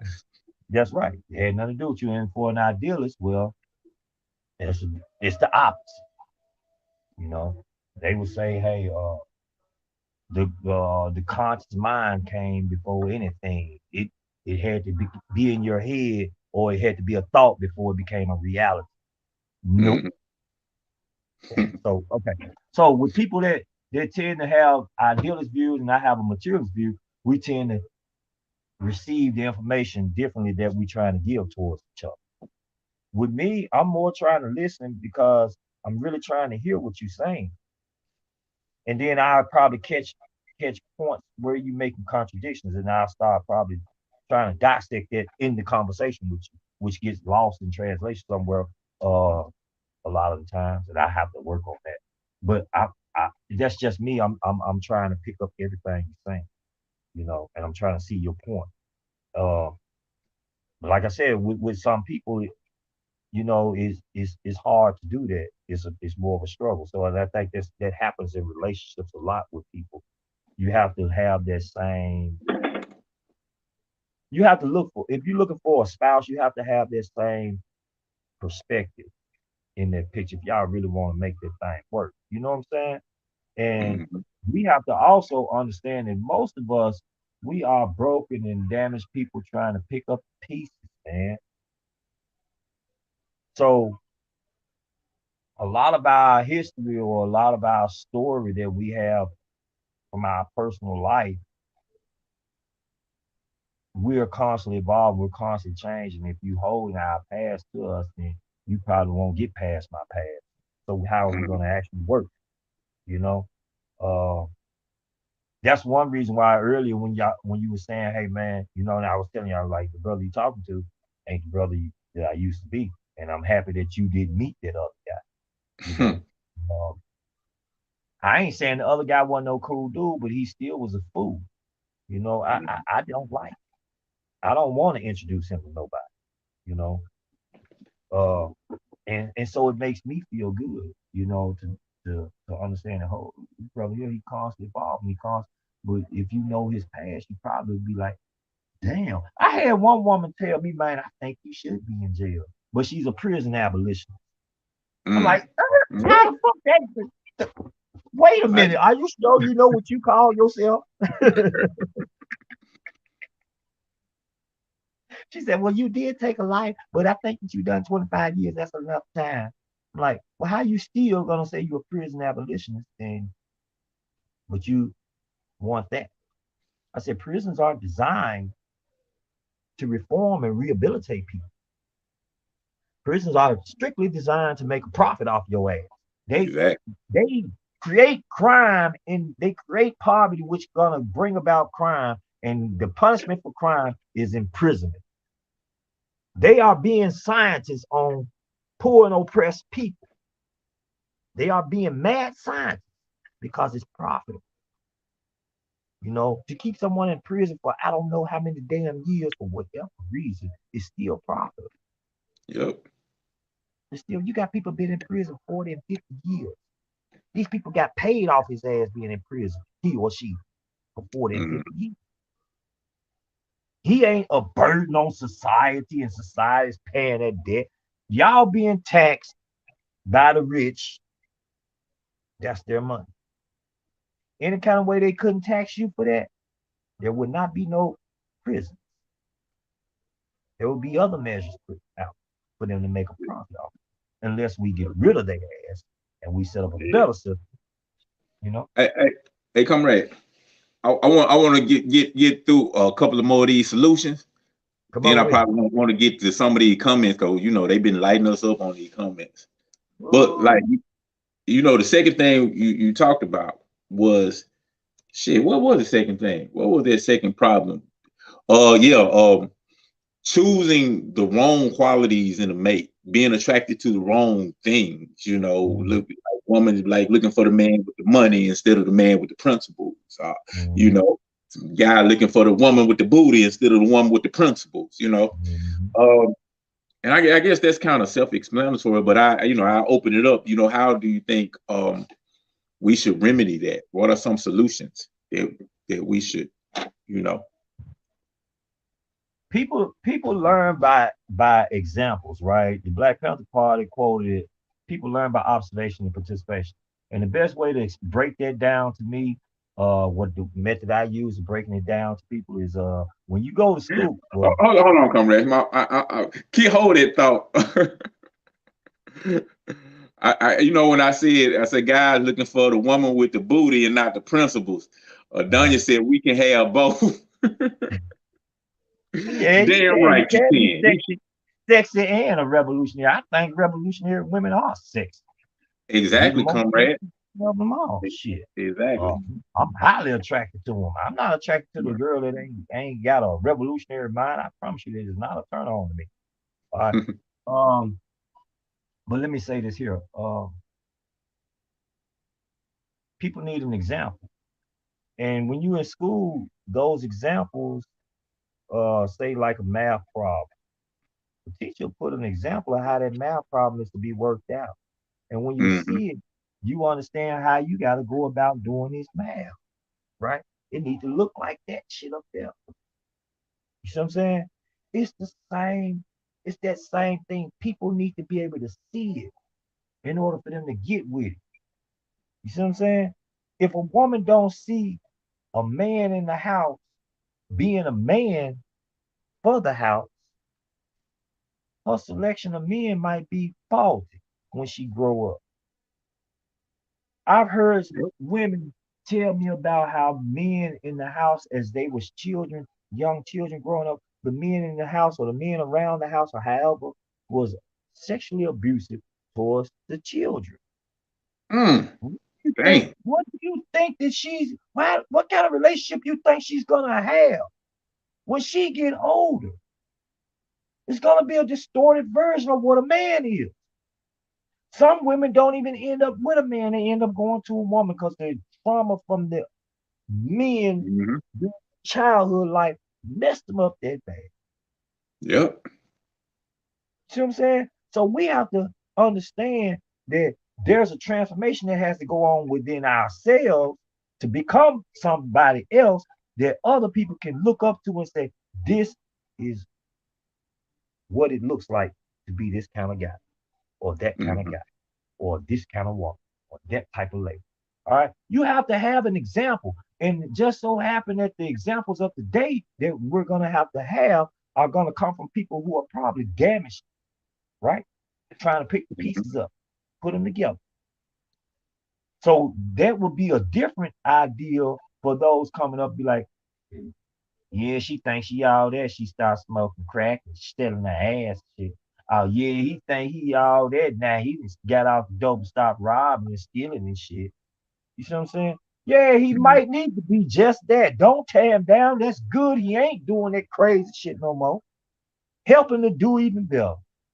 You Yep. know what I'm saying? Because guess what? We got them little ones out there checking that shit out. They don't know nothing about what the motherfucker used to do. Hmm. And they don't need to know. So don't you tell them about the old them. Tell them about who they are today. Tell them that's a good man. And when they grow up and find out later on in life, damn, this motherfucker did you. I can't believe that motherfucker used to do that. You can't make me believe that. You know, some people right now today that met me and they met the new me. Hmm. They hear about the old me, they do not believe that. I don't see that in him. You just can't make me believe that that's him because I'm working so hard to not. be that guy no more because guys need to see a different me. And if the different me is somebody that you look up to, and I have brothers in prison that actually tell me this shit, I feel flattered sometimes. It does something to me because I know the old me. But when you hear brothers talk righteous about you, up about you, street guys, guys that's killers, robbers, and gang members and everything, they talk righteous about you. And I know I used to be that guy. Mm. That feels damn good. Because I know where I came. I know it was a struggle for me to try to not. I have to tell guys who still in that life will be like, man, I want to change my life, man, so bad, man. But seem like when I try to walk towards that change, some motherfucker try me like, man, goddamn, man, I ain't going though. And they'll be like, Mm. people, how the hell did you get a chance to make a change, man? Because we know about the old you. Some of these guys, a lot of these guys know the old, and they heard about the old because we, they come from the streets I come from, Yeah. or they may have seen the old me themselves, whatever. And they'll be like, man, I'll be like, brother, what make you think that because you changed that the world gonna change? The world's Mm. still doing its thing. It was doing this shit when you was cool with it and you were doing it with them. So now you want to walk a different life. Like you ain't gonna get some of the bullshit that you run across that same bullshit that you was on. If you was out there stealing and you say, I'm gonna stop stealing, I'm gonna walk the life of Christ, or I'm gonna walk the life of Muhammad, I'm gonna walk the life of George Jackson or whoever. I'm gonna be Malcolm. I'm aspire to be like these people.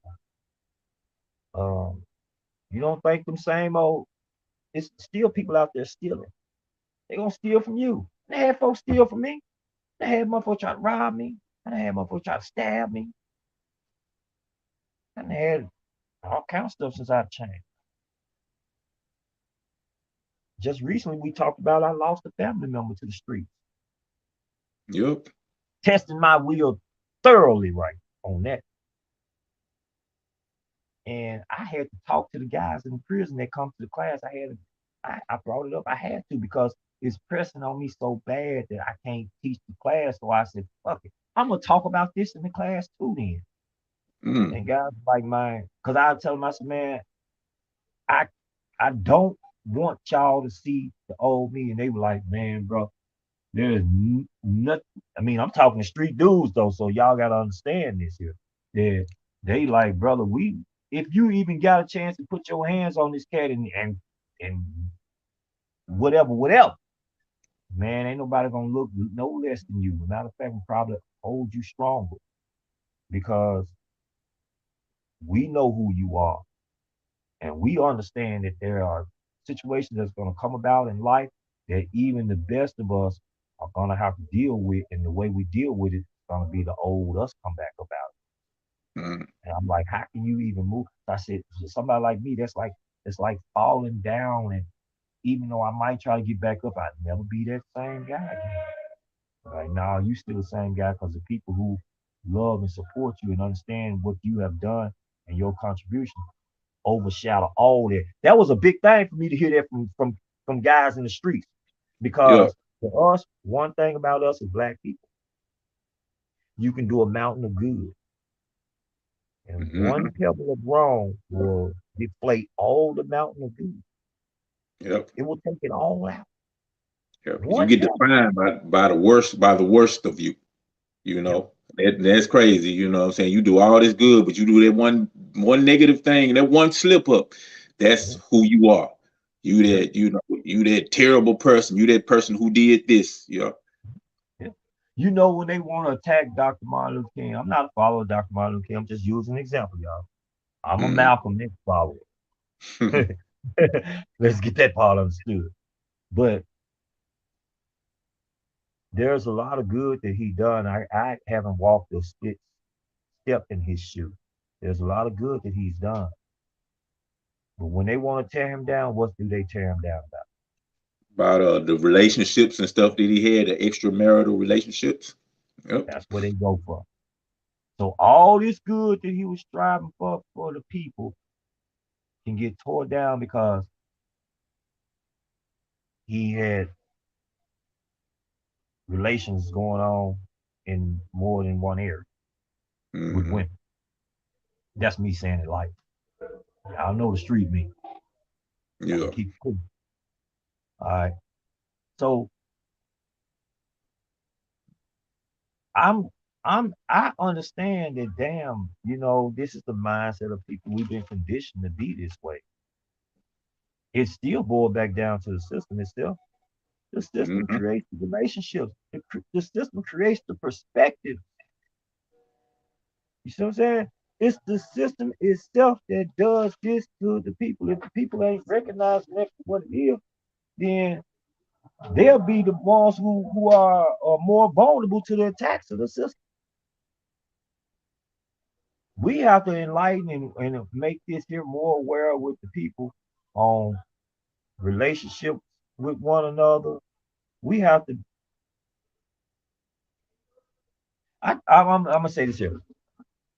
When it comes down to probably beating women, Mm-hmm. I've learned personally making a woman laugh is a good way to get to her heart, right? Mm-hmm. But the reason why she loves to laugh is because it's so much that she's probably already crying about. Mm-hmm. You know what I'm saying? So you making her feel better. When Yep. she been struggling and hurting all this time and in pain, you taking some of it away by making her smile, making her laugh. I've learned that about women. I'm like, damn, hey, I can put some crazy ass shit up on social media. I ain't been doing it. I put some crazy shit up and have get some likes and laugh signs. I be laughing like, yeah, it's shit more funny. You know what I'm saying? And I've had women come in my inbox and say, I love going on your page Mm-hmm. because I can be feeling down. And when I can see something on your news feed and it make me go on your page and I just get to read and crazy ass shit you put up there and say and stuff like that. I haven't done that lately because I've been in my feelings about shit. I too struggle.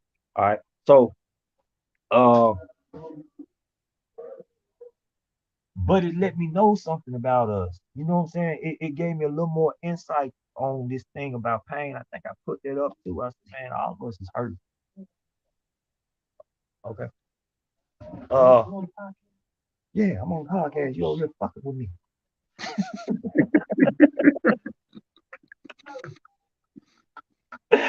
Oh, so hold on. And so I understood that okay, we have to bring more love and laughter into one another's lives, man, because this shit out here hurts, man. People out here hurting nowadays, man. People out, man, this COVID shit done so much damage to the people right now. It done fucked up the revolutionary time. Mm-hmm. The the the the momentum of struggle, the I say the members inside of the struggle are trying to recuperate from this shit. You know? Free the land, brother prophecy. Come Philan, on, man. brother Key Wayne X. How you doing, man? I'm gonna let the brother come on in and I'm join for a second I'm so all he can right. put his perspective on relationship.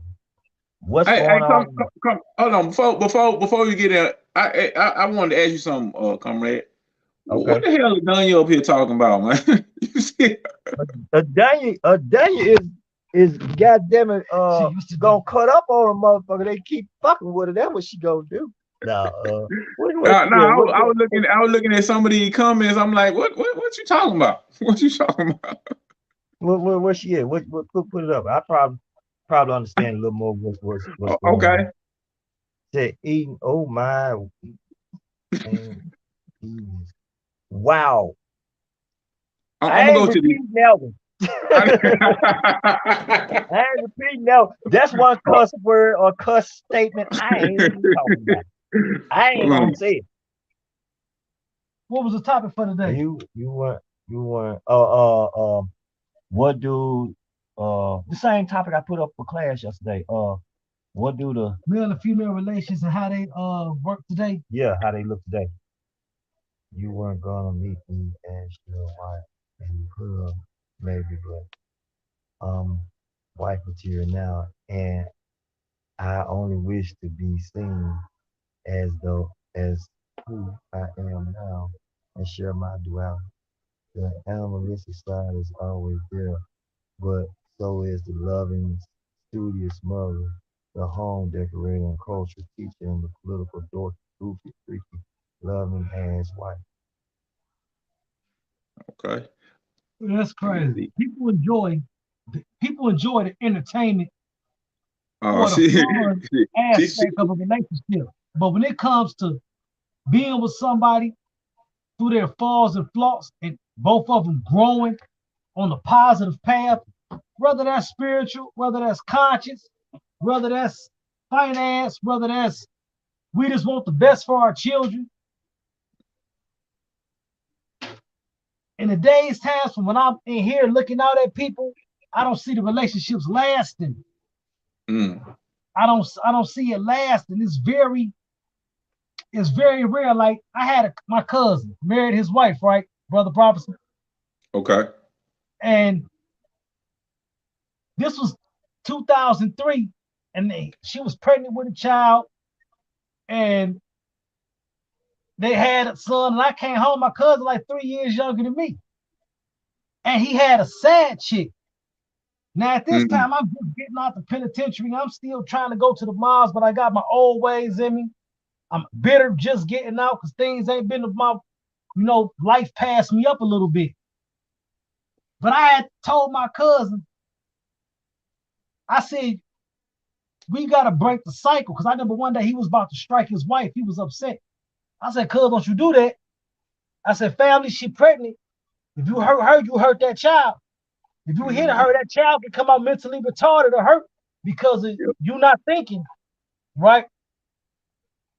And I gave him this advice. I said, cuz, that little other chick you messing with, leave her alone. I said, this gonna be your queen in the long run. You already put a ring on her finger. I say she may be boring, but boring is good. She ain't out running the streets. She ain't out in the club. She go to work and come home or either go to her mother's house. Yep. So when I came home from prison in 2014, he was like, cuz, I'm so glad I listened to you. I'm so glad I listened to you. And even when I used to write him, I used to tell him, pay attention to your wife. Pay attention to her. Because that's your soul, that's your mate. That's your wife. You got a duty to observe her, she observe you. So whatever problems y'all have, that y'all can always be able to fix. And to this day, they rocking good, But my point is that the relationships don't have that old school love to it no more. Because I believe this. Brothers, young brothers, we growing up, we ain't taught how to be men. Yep. We ain't taught how to be men. So when you don't teach a male or a boy how to be a man, he gonna have some hell of a problems on the way.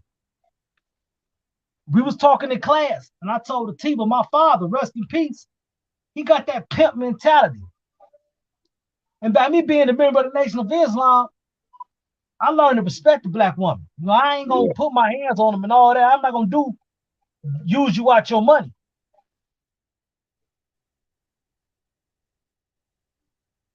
And I had to tell my father one day, don't ingrain my son with that poor mentality. Because my son got all sisters. Yep. And my other son got all brothers, and my son got a mother. That's not cool.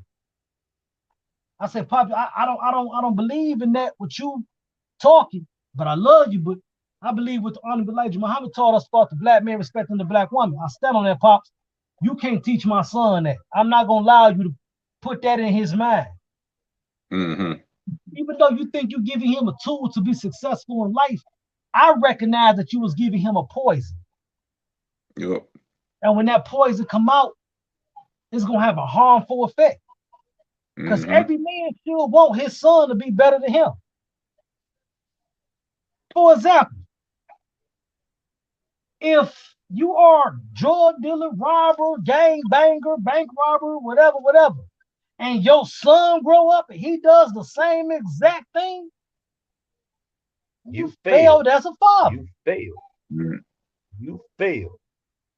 I don't care if it's the family business. If you don't give your son or your seed a chance to be successful and find their own path, if a mother is a stripper, prostitute, sack chaser, whatever, and you teach your daughter to be a stripper, prostitute, sack chaser, y'all stripping in the same club, you failed as a mother. And that's just the reality of it. So in relation, my thing is today, I'm learning the woman has to have the same at least goals and aspirations as me. Right? Yeah. Regardless of your religion, if you just believe in righteousness and believe in freedom, justice, and equality for Black people, you feel what I'm saying? We got something in common and we can grow on the rest. We can grow on the rest. So, inshallah, I find what I'm looking for, but I'm determined. Go ahead, brother. No, I'm saying, so like you saying basically, well, you said a whole lot of good stuff, a whole lot of good stuff. But like you saying, like, you know, when you look for a mate, you got to have some kind of foundation in which both of y'all can grow from. Kind of like how we were like saying earlier, Atiba, you know, y'all kind of got to be on the same page, you know, like you was like, you said something interesting. And I don't know if I open this conversation, it'd be, you know, like another hour conversation, but you said something interesting. You like saying she don't necessarily have to be a Muslim, but she had to have certain principles that y'all agree with so y'all can grow with. Right. You know what I'm saying? That's heavy. What you think about that? Like, not necessarily having the same religious belief, but having like certain same principles, believe in similar principles. I feel like if you believe in certain principles, that'll put you in the right direction. That'll put both of us in the right direction. You feel what I'm saying? Because I could teach you what I believe. You feel what I'm saying? Yeah. Like, for example, my man's Carlos Sex. He been going with my first children's mother's sister. You know what I'm saying? And they've been together longer than me and her first met each other. So they've been together since 92. And they married now. He out of prison. She don't believe in everything of the Nation of Islam, but she agreed with a lot of the principles of the Nation of Islam, right? So that balanced their house out because she believed in righteousness. She believed in respect. You feel what I'm saying? So she gonna carry herself the way that she's supposed to. He gonna carry himself and represent that ring the way he's supposed to. And everything else, whatever she don't know, falls in the balance, whether she agree with the religious aspect of it. If she don't agree with everything, cool, but she believe in the principles and use those principles to help raise their family. Okay. And, you know, and I asked him, like, how did I asked her, this is my sister-in-law, like, how did it work with, you know, I always promote them to be together. But I asked her, how did that work between y'all? She was like, you know, he taught me about Black people, knowledge of self, of who I am and who Black people is and our struggle. And, you know, he taught her about the system of white supremacy and, you know, this the whole devil's method. And she believed in righteousness. She learned some things. And whatever she had between her and her God is between them. But in that house, it's peace and righteousness and it's learning in that house.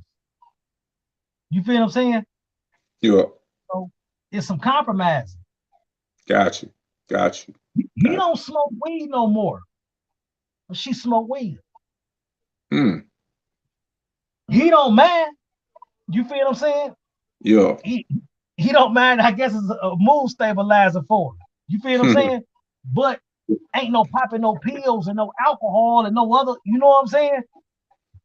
Going to the club and with the homegirls and doing this, and he ain't hanging out with the wrong type of people. So it's balance in their house. Because when he Now, teach her about the nation, no. they teach the kids. Uh-huh. And the kids, have a right to believe what they want to believe, whatever or not, but they can't say that it's not being taught to them. Yeah.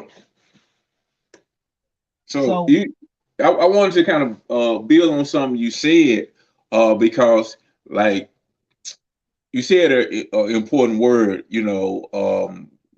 at least I feel it's an important word when it comes to relationship. You said compromise. You know what I'm saying? You said like she smoke weed, he don't, but he's almost like he compromised that because it creates a certain balance. It's like yeah, almost like she don't necessarily believe with every religious thing as far as Islam is concerned with him, but she agree with the principle. So it's like she make a certain compromise with it. You know what I'm saying? So it's like almost like saying understanding, finding that balance. Cause I guess everybody, you ain't gonna really find nobody who is exactly like you, but finding a balance that allow y'all situations for y'all to grow together. You know what I'm saying? Without necessarily losing yourself. Am I hearing you correctly? right. Like they permitted certain words is not permitted in their house. Mm. That B word is not permitted. He cannot let that come out of his mouth. She loved that he don't use that word. He don't like the nigga word, so they don't really use that in the house. I'm not saying that the N word may not slip here and there. You feel what I'm Yeah. saying? But they cautious on what they let their kids hear and their grandkids Mm. hear. Mm. They very cautious on what they let come out their mouth around the grandchildren, what the grandchildren see, and how they kids is raised up with respect. Gotcha. So it works Gotcha. itself out. Yeah, I mean This that's what's up, comrade. mhm. Mama Ayo commented on some of the things you said. Say facts. Yes, Especially ma'am. when you was talking about like if you sell dope and do all these type of things, and your son grow up to do the same thing, and you fail as a father. When you said that, Right. she facts, no doubt. Man, appreciate you, Key Wayne X man, dropping that information, dropping the insights, doing the thing. Yes, sir. I'll be Uh, out uh, soon. I'll be joining the podcast with you when I get out there. Hell yeah, you will. You better. Yo, Live from for Detroit. sure. I'll be right back. We got 10 minutes. We got ice in the Live from coolers. Detroit. Yeah, put some in there. Yeah. I ain't yeah. Uh, you know, when y'all were talking about that question you popped up though, comrade. Can two religious have two different religious backgrounds? Come together. Mm-hmm. I think they can. It may be a struggle sometimes because some of the just depends on. It's like I think like okay, y'all can have different political views, Mm. right? Yeah. Um, it's gonna be a struggle. It's when them political topics come up, like in some household. I'm just using an example. Y'all know I ain't no damn capitalist. I don't give a fuck about the capital system, but I do recognize that these things exist in the capital system. You have people who in the household one is pro-Republican, the other one is Democrat backgrounds or whatever. And a topic, did you hear me? Yeah. You okay? Okay, so the topic might come up about uh, I remember this here being a something I either heard on the radio or it was something on a talk show when I was on Max. And they were talking about Trump, and one of the family members was a Trump supporter or whatever, a Republican or whatever, or conservative. Yeah, you know how they talk. And then you got the other one, Democratic views, right? Or Mm-hmm. Democrat views, and everything they said everything is going well in the house until that comes up until politics comes up. That's when Mm-hmm. they had their differences. Other than that, they get along just fine. They'll even say we just have to stay away from, especially at the dinner table and discussing politics. To me, I think that that's more of a struggle to make each other be partners in a relationship. When y'all have those different views, it's more of a struggle. One woman I met, and it wasn't me trying to date her or anything like that over the years. And she was like, I could see you as a good man, but I couldn't be with you because you don't believe in God. Mm-hmm. And I said, so because I don't believe in God, but all the work that I do or the right things that I do is cool. But since I don't give it the credit to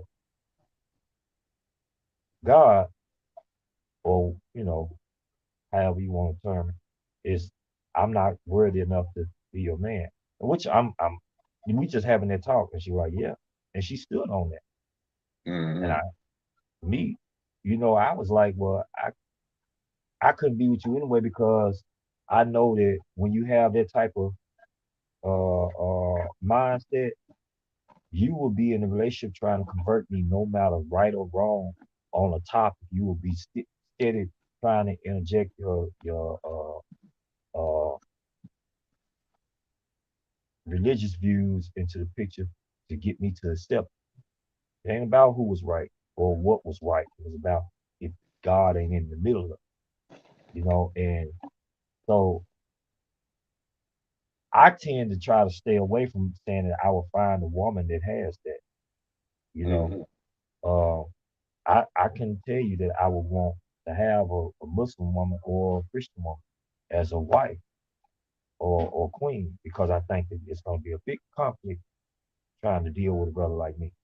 And I ain't saying that I will be trying to put my views on that. I think they will be trying to put their views on it. And I'm just going to totally reject, especially when I think that if we come together, we need to come together on principle. I think we need to see each other in a different light now. And actually, when it boils down to having a relationship nowadays, as far as the revolutionary movement is concerned, I think brothers and sisters have to look to those inside the movement who share the same views as you and who are growing in that same way that you're growing. I don't think that we should date outside the movement. That's my view. I think that we should look for our spouse within the movement.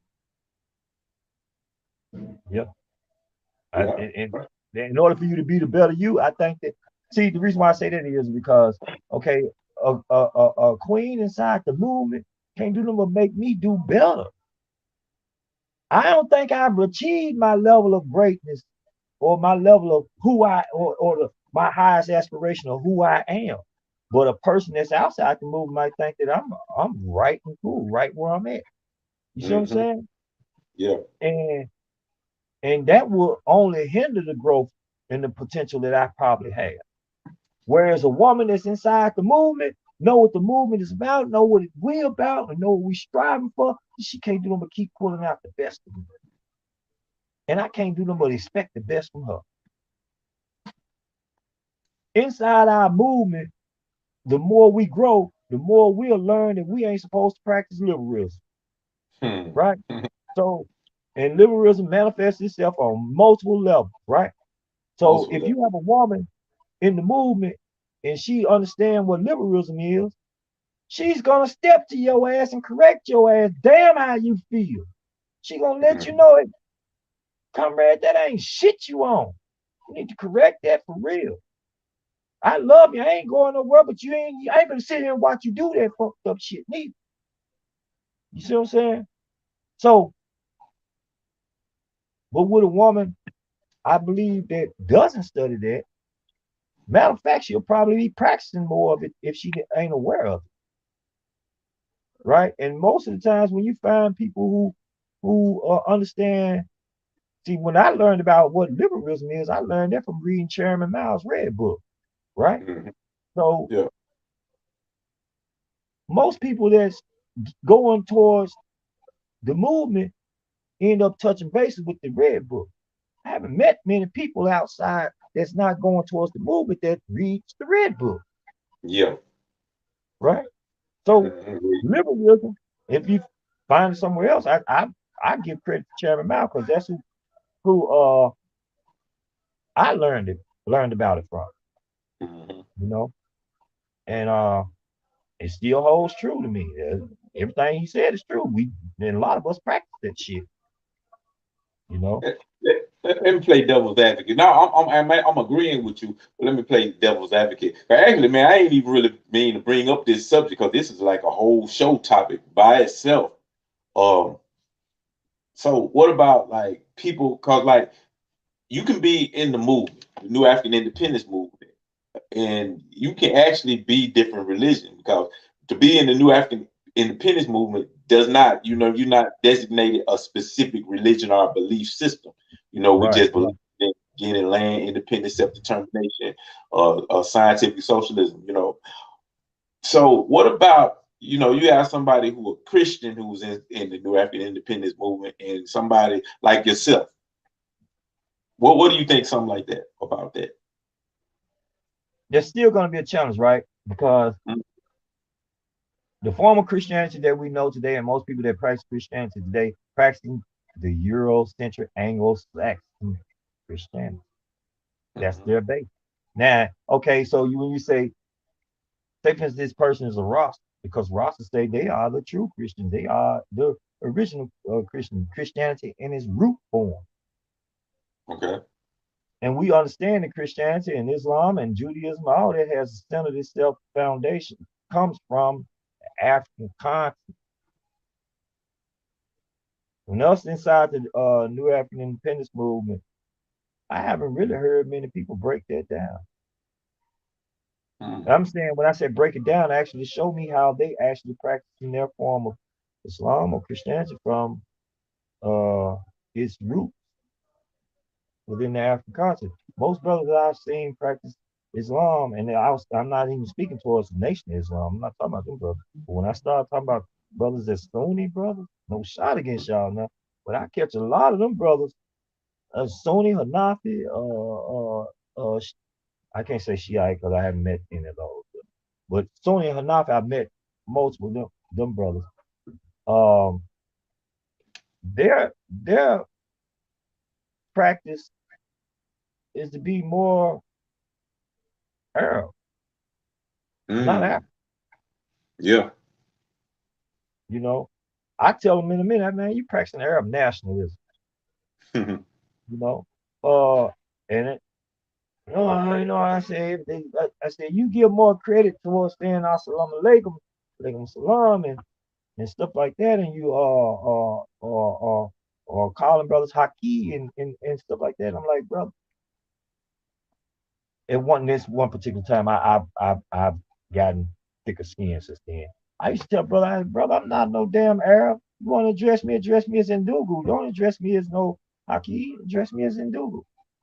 And you want to say assalamu alaikum, I say Baragadi Ndugu or either Bakanahari Ndugu, which means remain in peace, my brother. Mhm. In Swahili, I try to strive to have some type of African tongue more so than I do an Arab tongue. I'm trying to step in Africa, not outside of Africa. That's where my conscience is allowing me to go into the root area of where I'm from, where my people are from. That's what I'm trying. I ain't trying to leave one slave master and go to the next slave master because that's all you did. Who you think Mhm. opened the door for the European to enslave us Say under that chattel again, slavery? right? Yep. Huh? Yeah, I they was was just warring agreeing under with you, comrade. Islamic belief. There was an Islamic conquest that took place in Africa, you know. Yep. So I try to make sure that no shot against nobody that practicing Islam or anything, but I have witnessed a lot of brothers that they carry themselves like they out in the Middle East somewhere with their garments. Brother, you're not walking in the sandstorm, so you can lay them cuffs down on you, a little bit. You got your cuffs all the way up on your pants and stuff like Mhm. that in the desert. So you ain't desert, bro. I said you got to understand those cultural traditions that you're practicing actually was fitting because of the conditions that the people were living under. Mm. You're not living under those conditions, bro. You know. Yep. Anyway, that's another story. But when you have those relationships like that with us, I'm constantly telling brothers and sisters that as new African people, To be New African isn't to be somebody's religion or practice a religion. New African is something totally different from what you've already have experienced already. So we have to be an example of a new man and new woman, a new creation.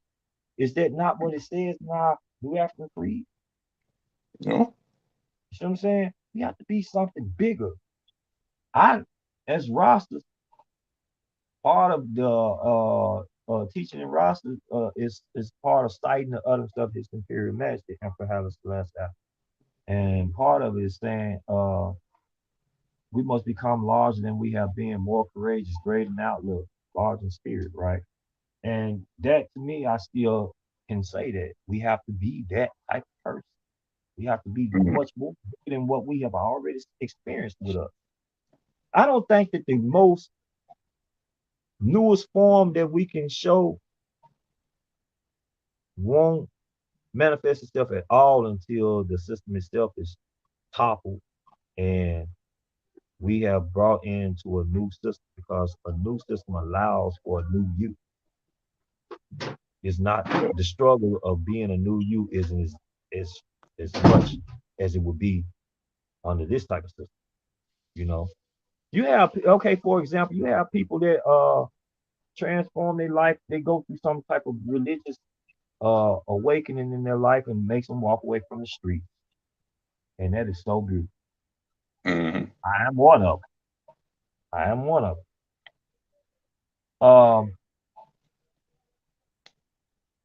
In that way of doing that,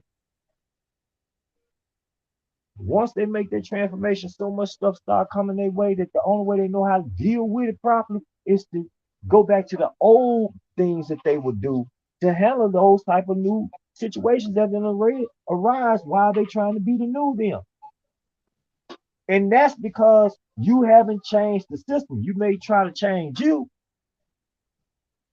but the system itself that's designed and set up, we have to survive a certain way, and it don't make no difference what religious you religious form you practice, what you get involved in. Like today, how many times have we said, comrade, that we're scientific social? Mhm. How we gonna practice socialism under capitalism? It really isn't You hard. can't. You It can't ain't do hard, right? But we know socialism is a better way for people to live, a it. Yep. better way for people to interact and live in more harmony. I ain't saying that contradiction won't exist. It's not antagonistic contradictions that Mhm. exist in the capitalist country, though. You have Yep. non-antagonistic and you have antagonistic contradictions. And most antagonistic contradictions will be here under capitalism. Most of them will leave with capitalism once Mhm. socialism, scientific socialism is at play. Hey, Part of the hey, come back. contradiction. Wait, I'm sorry to interrupt and stuff like that, but we got like some people, actually some people on here that ain't heard from. I want to acknowledge them. They okay, didn't. They've do been that. Go having ahead. big time conversations with us and stuff like that. I want to make sure we acknowledge it. Uh, be dang. I'm sorry, I can't even sleep. Bianca Connor. Bianca Bianca Connor. Connor. Thank you. You're not you don't know Sarah Connor, do you? No, I'm messing around. I'm just being funny that y'all know. Hey, y'all know. I'm just messing around Sarah Connor on the Terminator now. I Let know. me Hey, know. that John Connor sister. Yeah. Hey, Nah, nice to meet you, Bianca. I'm so happy you on here. She said, I don't know where to start. She hitting it up too. and Where she she just started about but why should you add to the struggle? Certain people are aligned. She was basically talking about how people with different religions getting together. Let me see, how can two travel a road together unless they are agreed? And it's a sister Renee Portis L. Melly Queen, thanks for reminders. Power to the people. Hey Renee, how you doing? Glad you joined us. Glad you joined us. Glad you joined us. Let me see. You said, but how is still a form of indoctrination that doesn't push self-reliance? I'm not sure what she said, what she was talking about. no offense to Christianity. I can't give glory to any other deity when I have a black God provide. We won't thank a deity when he's working on for the food we bless. And that's so hey, I love that one right there, man. You so on point with that, sister, yes indeed. Uh What and she said, that's the I can't same give thing. what she Yeah, that said, one right there. I can't give But I glory can't to give you any glory. other deity when I have a black God providing for me. Oh, okay, okay, I get what you're I'm talking saying. about Yeah, her man. she talking about that Yeah, God inside is doing, that's you know, right. that That's God on right. earth. Damn right. Oh, that hey, I love that comment too. Yeah, you right on point with that. Damn right. She said, okay, Melody Queen said, that's her niece, Bianca Connor. Okay, Okay, hey family, how you doing? Yes, sir. I'm so happy she came on here and definitely, definitely. blessed us with her presence. Mm-hmm. And I just want to say, hey, y'all know I'm country now. I'm country mother, so I'm saying, hey everybody, it's free to land. Hey y'all. Hey y'all. uh, Hey, comrade, we've been on 2 hours, 10 minutes, man. yeah, we gotta hold the spot down a little, and go ahead and let the people, man, relax. I know we talking our ass off today, but listen, we got to continue the conversation about the relationship between black man and woman, right? Because Yeah. we need those examples, man. The people have to see it, and I don't think that they'll see it properly until we continue to talk about it more. You know, Damn right, damn right.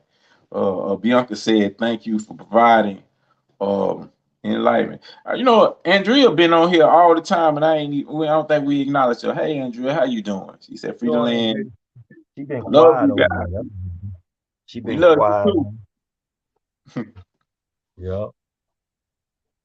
So But yeah, yeah, man. I guess Final we call thoughts it on. quits.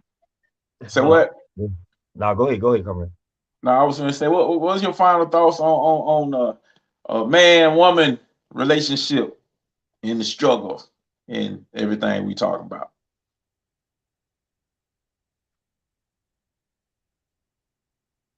I think that this is a topic that has to continue on. I don't think I can have a final thought outside of saying that it's something that we got to keep pushing for because at the root of it, we know that when the system changed, it opens the door for a new man and woman to come about. Uh, for example, right quick, y'all bear with me.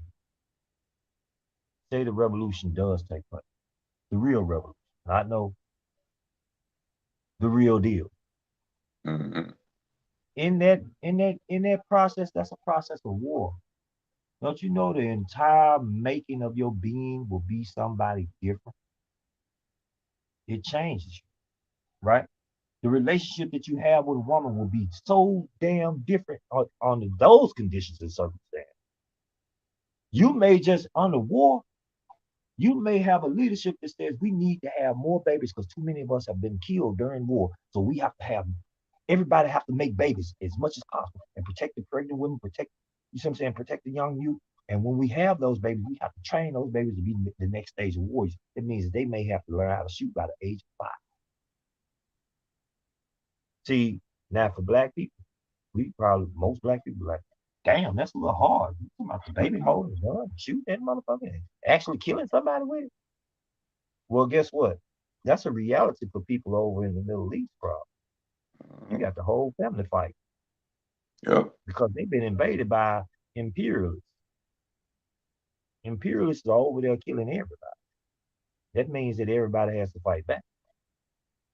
And they literally make babies to become the next soldier. Ain't that something? You Yep. can imagine this stage for us as black people. I believe that some nations on the African continent are probably already at this stage. I think it's a few of them like that. Right. So look for us over in America. What do you think that will happen to the new African people over there during a stage of war, during a time of war? That's some serious steps right there, man. Mm-hmm. That's some new people too. And then after the war, you have to be another new people that's gonna arrive, a new people that's building. You're gonna have to teach people how to build. Everybody's gonna have to eat, and everybody's gonna have to have food, clothes, and shelter. things have been destroyed. You're gonna change that. Then you're gonna have to have a new people arise once you got the plan together on how the society is gonna work now. It means you have to have programs set up to help educate people. You got people right today. I mean, you got programs set up right now under capitalism to help educate people under capitalism Yep. to be better capitalists. You see what I'm saying? And that goes from the lowest level to the highest level. So those are the same things that are going to happen. We have to have that idea that we have to constantly keep pushing our program to become new African men and women. We can't have the Eurocentric perspective of a relationship determining how we're going to have our relationships. I don't care if we living under capitalism or not. We can't have that shit. That's some stuff we going to have to get rid of because there's some things that don't fit us as people and it only tears us down more. Mhm. For the next generations coming up, they see that. They think that that's what it is. Right today, we saying, damn, these generations right now, they don't care no more. They don't care no more because the generation before them Yep. didn't do their job. Didn't do their job. Yep. And it keeps going on. That's a cycle that has to be broken, you know, and it has to start somewhere. It has to be a new form of leadership amongst poor people to rise up and change the narrative of our people because it's worse now. So we have to start being example from right where we start. Hey, That's, comrade, mhm. what the hell you been doing today, comrade? Your ass like an energizer bunny and shit. Your ass just keep on going and going. I was like, damn, okay, we don't broke a record and stuff. I was like, okay, yo, oh well, final thoughts. Like, ain't no final thoughts on this shit. I was just looking, I was like, damn, we finna do another hour in a minute. Yeah, man. Y'all know, man. Certain subjects, man. To me, it's subjects that can just take it takes some time. I No, don't think no, I can do nut sales on certain subjects. I can't do this shit. Make this shit serious. I feel you. I feel you. I feel you. Dang. I appreciate everybody for sticking in there. We still got people making comments and stuff. Man, that's what's up, y'all. Love y'all too. We love y'all and thank y'all for staying with us. Yeah, definitely, definitely. Man, I say that because I'm getting tired of hell.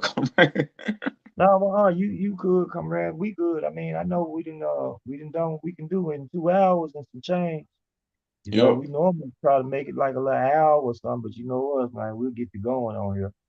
So I'm Yeah. happy that everybody kicked it with us and hope they enjoyed. I can't wait to go back and rewatch the show and read the comments and stuff during the show because I want to know what it was actually commenting towards and stuff, and then send my likes and love and whatnot. Our next show, look, let us go ahead and say this too. Our next show will be tomorrow with Sister Mella Queen on the Truth and Power Corner. I don't know Definitely. the exact time of her show, but Mella Queen, uh, put your phone number or the phone number to the show and the time on here for the people if you can, and if you can, send to me so I can post it to my page. Then our show after that will be this Sunday, which is Voices of New Africa with the Comrade Brother Prophecy, Brother Fadali, and Comrade Elder Fadali and Brother Kakaye. And I hope them brothers is doing well and they hurry up and get on back on this show with you, Comrade. He We missing trying you. to say it'd be bored as hell me by myself. Nah, brother, you No, holding it I'm messing down. with you. I'm messing with You you. holding it down. It's just the show is what it is. It is you, Elder Fadali, and Kakaye. You Yeah. know, and that's what I pay my dollars to see. I got you, comrade. I got And then we have the Comrade Queens um for Monday in New African Perspective. That is President Star of the Provisional Government, RNA, and Vice President Mama Ayo Day. Queen Mama Ayadele, uh, Vice President of the Provisional Government of the RNA. That's with New African Perspectives Monday, and then we have the Queen Sisters come back again Tuesday morning with Foundations of the Nation, which got me all hyped up for today's show. Hell yeah. Like, dang. Gotta make sure you listen to their show every time before we do our show. I'm like, I ain't had to say shit. I'm like, That's right. So, yeah, I hope y'all keep on tuning in to our New African Broadcast Association. Appreciate y'all showing up, showing the love, making the comments, watching, tuning in. Those of y'all who might catch the show on a later time or whatnot, still leave some comments. Let us know you was here. We'll see you again. yeah, and do this for us. Tag in a friend, you know, somebody who you think will be interested in this type of content, you know, somebody who you think will benefit from this type of education and these type of conversations that we having, because we're really trying to really get the word out and spread, you know, this information and let people know and really add to our family. Because really what we got here, we got a family, y'all. You know what I'm saying? Like, we generally have love for y'all. We say conversation between comrades, we ain't really just talking about conversation with Tibble and myself. We talking about a conversation with all of us, because we all have this great conversation. And y'all are as much of the show as we are. Freedom Power, if you watching, you, Justice Sally, and Nasir, I didn't tag y'all. I thought I did. I thought I started at least the Freedom Power and Nasir. But I know Melly Queen did. I was waiting to hear from them, brother. I know they be having some comments to add on. They might be I ain't shit. No, Bianca just tagged in a whole lot of people. Well, that's what's up. That's what's up. That's what's up, y'all. That's what's up. Please, Bianca, I hope you tune in for all our shows. We enjoyed your comments on there, and tag your like the brother said, tag your friends that you believe that will enjoy these type of topics and comments that we talk about. And like I said, we'll be back again. We'll be back again next week, 1 week from today. But all through the week, we got shows and content that's going to really, you know, free your mind and elevate your mind and put you in the right type of place. You know what I'm saying? Because we ain't the regular shows. You know, we don't talk about that regular, you know, stuff. We might deal with some topics that everybody talk about, but we come at it from a different perspective, a real perspective, something about solution. But anyway, we got to get out of here, comrade. You know what I'm saying? Yeah. So, you know, yes, we leave them with our freedom cry, and that's free the land, y'all. Free the land. Free the land. Yeah, free the land. Got conversations about life. Got conversations about death. Got conversations about building a nation, about gaining knowledge of self. Not here to deceive ya.